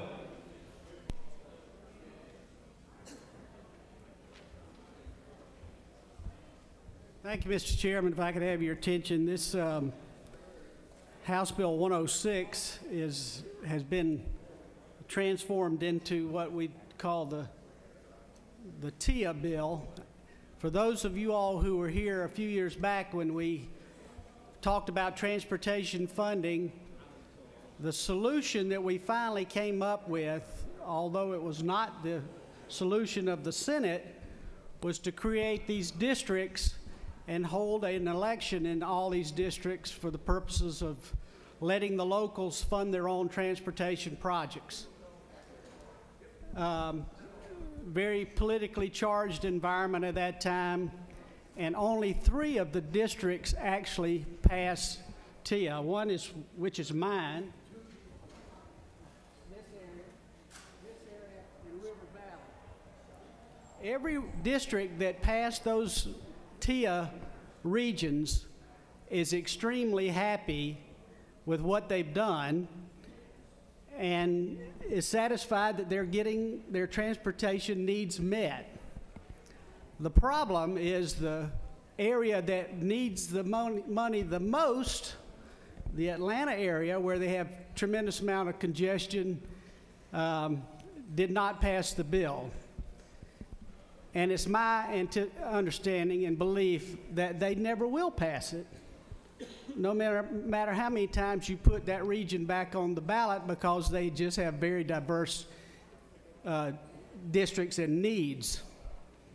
You can't really put DeKalb County and Forsyth County and Cobb County in the same district and expect them to vote for a region. So the Senate, even years ago, our idea was to just do it on a county-by-county basis and let the counties come together. They want to do regional projects. And what I've done in this bill is to allow for that to happen in actually two phases. Because the Metro, if you look at the votes when the bill was put on the ballot a few years ago, down in the south part of the state, we have kind of homogeneous communities, so it's not like one wants transit and one wants congestion relief. They mainly want resurfacing and fixing what they've got, so there's not a lot of new development. So there's a potential that they could vote for a region, and a region actually helps in some cases because the poor counties have a little more stake at the table. So I've tried to accommodate those counties down there by giving them a little more time to put a regional approach together, and then after a certain period of time, 2 years, they could do a county-by-county SPLOST. The way I did this was to tie the northern regions to what combines them is that those regions that are currently served by Greta or MARTA can go ahead this year and put a county-by-county SPLOST on the ballot. So that's most of North Georgia. This is a fractional SPLOST up to a penny for a 5-year period of time. Now, the TIA law that's already in existence, I didn't change. That's a 10-year SPLOST. So there's some encouragement for those districts to go to a region. But if they don't think they can pass a region, then don't put it on the ballot, and the locals decide, not the legislature, when they want to put it on the ballot. So the two amendments that I have in the bill are really, it's just one amendment, but it allows the Metro, the renaming of what actually is a qualifying district. And then it changes the date that you can put it on the ballot to whenever a SPLOST can be put on the ballot instead of just the general election. So the community can decide based on current law when they want to put this election on the ballot. I want you to just listen for a minute. Our transportation bill that we just passed yields about $800 million. Part of that is pledging future growth, so until we do that, that's only really about $600 million. If 5 counties in the metro area pass a T-SPLOST, that's $600 million. So 5 counties can produce in a 1% sales tax what we're now committing to DOT. Now, I will tell you, we need to commit some money to DOT because they're building roads and bridges across the state. But lots of the problems that exist in the metro area need to be paid for by the people who live in the metro area by raising their own money. And they can actually raise more money than we can vote out of this body. So the logic is we do what we can to help the state raise the revenue so DOT can do their work on state routes and bridges, and we let the locals pass a SPLOST to help themselves. Now, just to show you, if you take Forsyth County voted against this bill 75 to 25. 75 to 25. They did not like this TIA bill, but they also just voted to sell bonds by 67% because they knew the project was going in their district. People will vote yes if they can see the project. That's why a county-by-county SPLOST works. That's why it always passes with e-SPLOST. So folks, if we really want to raise some money out there for transportation that can be used for lots of things besides roads and bridges, transit mainly, then we should support this legislation. Mr. President, there are no questions. I'll yield the will. There are questions. Chair recognizes Senator from the 6th for a question. Thank you, Mr. President. Does the senator yield? I do. Thank you for bringing this legislation before us. Point of clarification, does this bill allow for regions to go for a SPLOST again if they so choose? Their options after the bill passes is they can do a TIA region, or if you're served by Greta, you can, as of the passage of the bill, either do a TIA region or a T-SPLOST per county. Does the senator But not yield? both. Does the senator yield? Yes, I do. Is there a time limit upon which the county or the region can go for this? No, it's open. It's at the discretion of the local governments to come together and put it on the ballot. Okay. Thank you, Senator. Chair recognizes Senator from the 27th. 27. Thank you, Mr. Chair. Does the senator yield? I do. You mentioned Forsyth County. That's actually the county I represent. I just want to make sure this bond, $200 million bond that we just passed, we could pass this T-SPLOST, or just for the county to go and use those proceeds to pay down this debt that we straddled upon the property owners. Is that correct? As long as your bond was for transportation purposes and it was part of your intergovernmental agreement with the cities that are within that county. Okay, thank you. Chair recognizes Senator from the 47th for a question. Thank you, Mr. President. Will the senator yield? I will.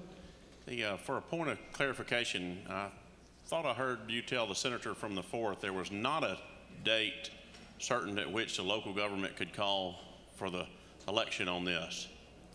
And what I'm trying to make sure is that I understand the bill. Obviously, we had a discussion in committee on the reason to extend that date to a longer period of time. Right. And if you would clarify that point for us. Senator, I was speaking to the senator from the 6th who lives in a district served by Greta. Now, you actually live in a district that is not served by Greta, so your start date would be 2017, July 1st of 2017, in an attempt to give you and to give those in the southern part of the state the opportunity to try to put a TIA region together. Thank you. Thank you. Chair recognizes the senator from the 6th again. You recognize. President, just to clarify, Senator, do you yield? I do. If the metro region in Atlanta wants to give another shot at TIA, will this bill allow them to do that? It will. Okay, great. Thank you very much.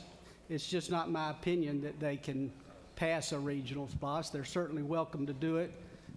It's a 10-year SPLOST as opposed to a 5-year SPLOST, and so that may encourage them, but it didn't. The interesting thing is DeKalb almost passed it. They were with 1 point, and Fulton County was within 1 point.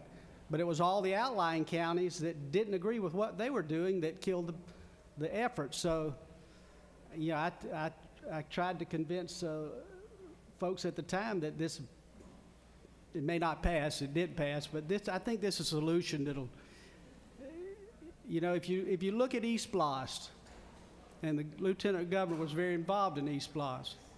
East SPLOST almost always passes, probably 95+% of the time, because the project, the school they're building, they see. It's in their county, it's in their city.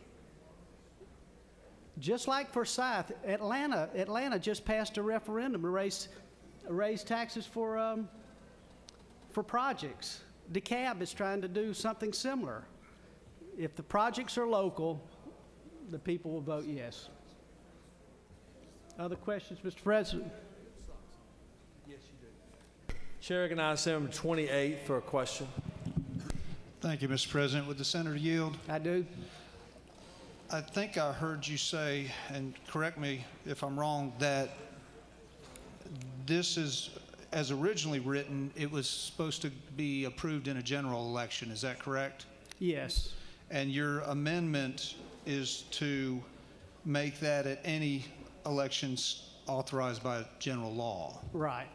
Would you need to also correct, if that's your intent, the language on line 193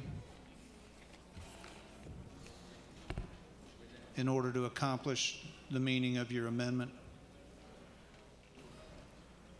I think I will. Okay, thank you. Do you have that in the form of an amendment, Senator? Not yet. All right, I'll need to. There are no need to further get that. questions, Senator. Okay, thank you. Chair recognizes Senator from the 6th to speak to the bill.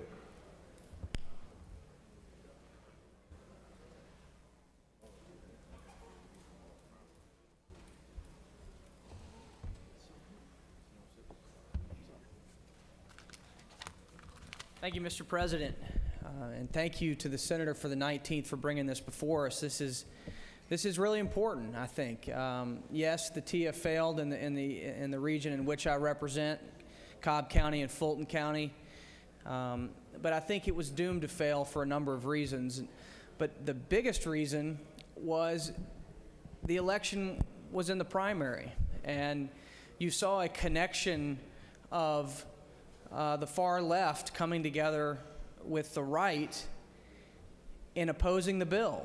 And so I think that we can give this another shot in the metro region, and if given the opportunity to be a leader in that fight or that solution, I certainly hope that I can be, because we do have challenges in the metro region.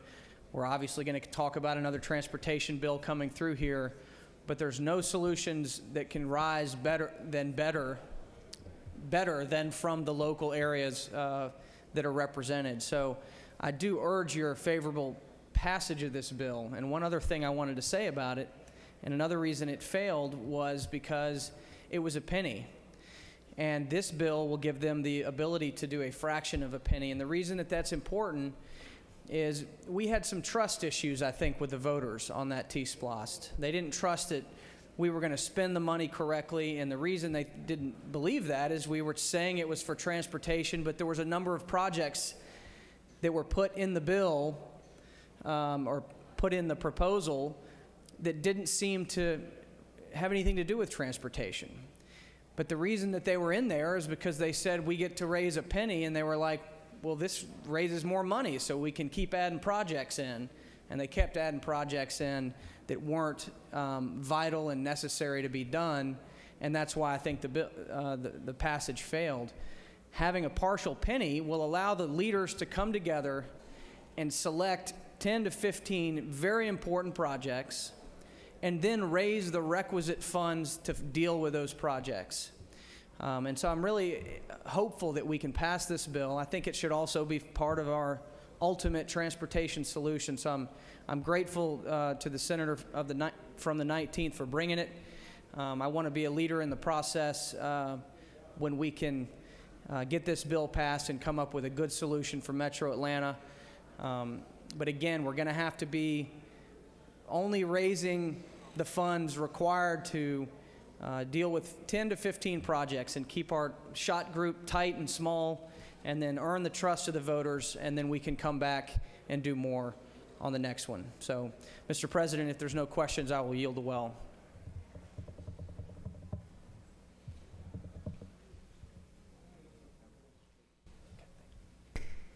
Chair recognizes Senator from 29th speak to the bill.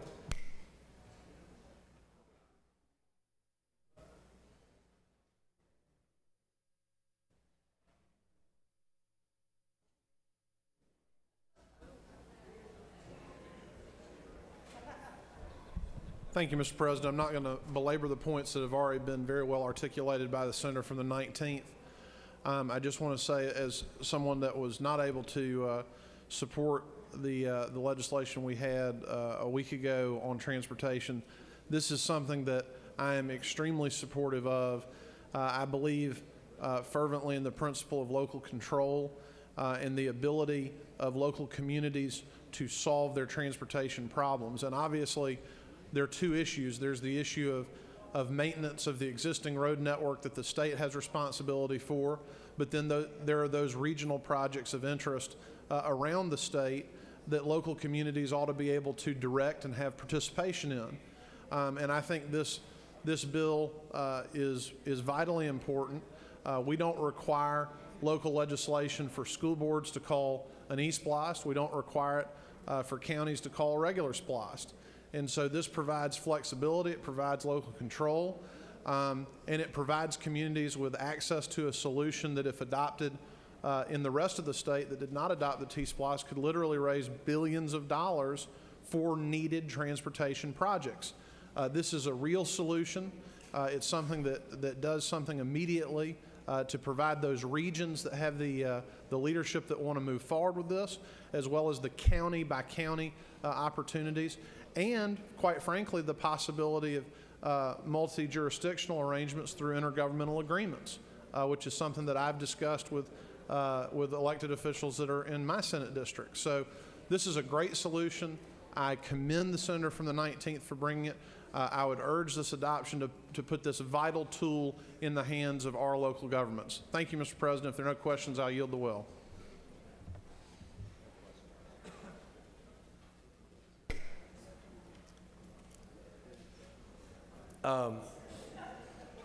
Read amendment number 2. Mr. President, Senator Williams of the 19th offers the second amendment to the substitute to House Bill 106 by striking on line 193 regularly and general. Mr. President, this completes the order.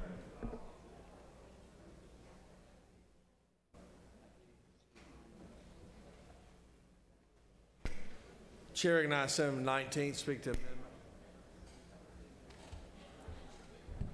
Thank you, Mr. President. This is the amendment that was brought by the senator from the 28th that actually corrects a date that was in the bill twice, and I didn't notice the second place, but we've got it.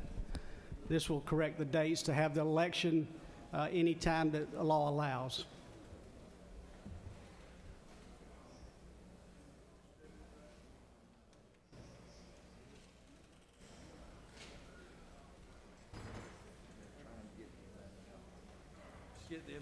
Let's give a moment to get the amendment up. I want everybody to be able to see it.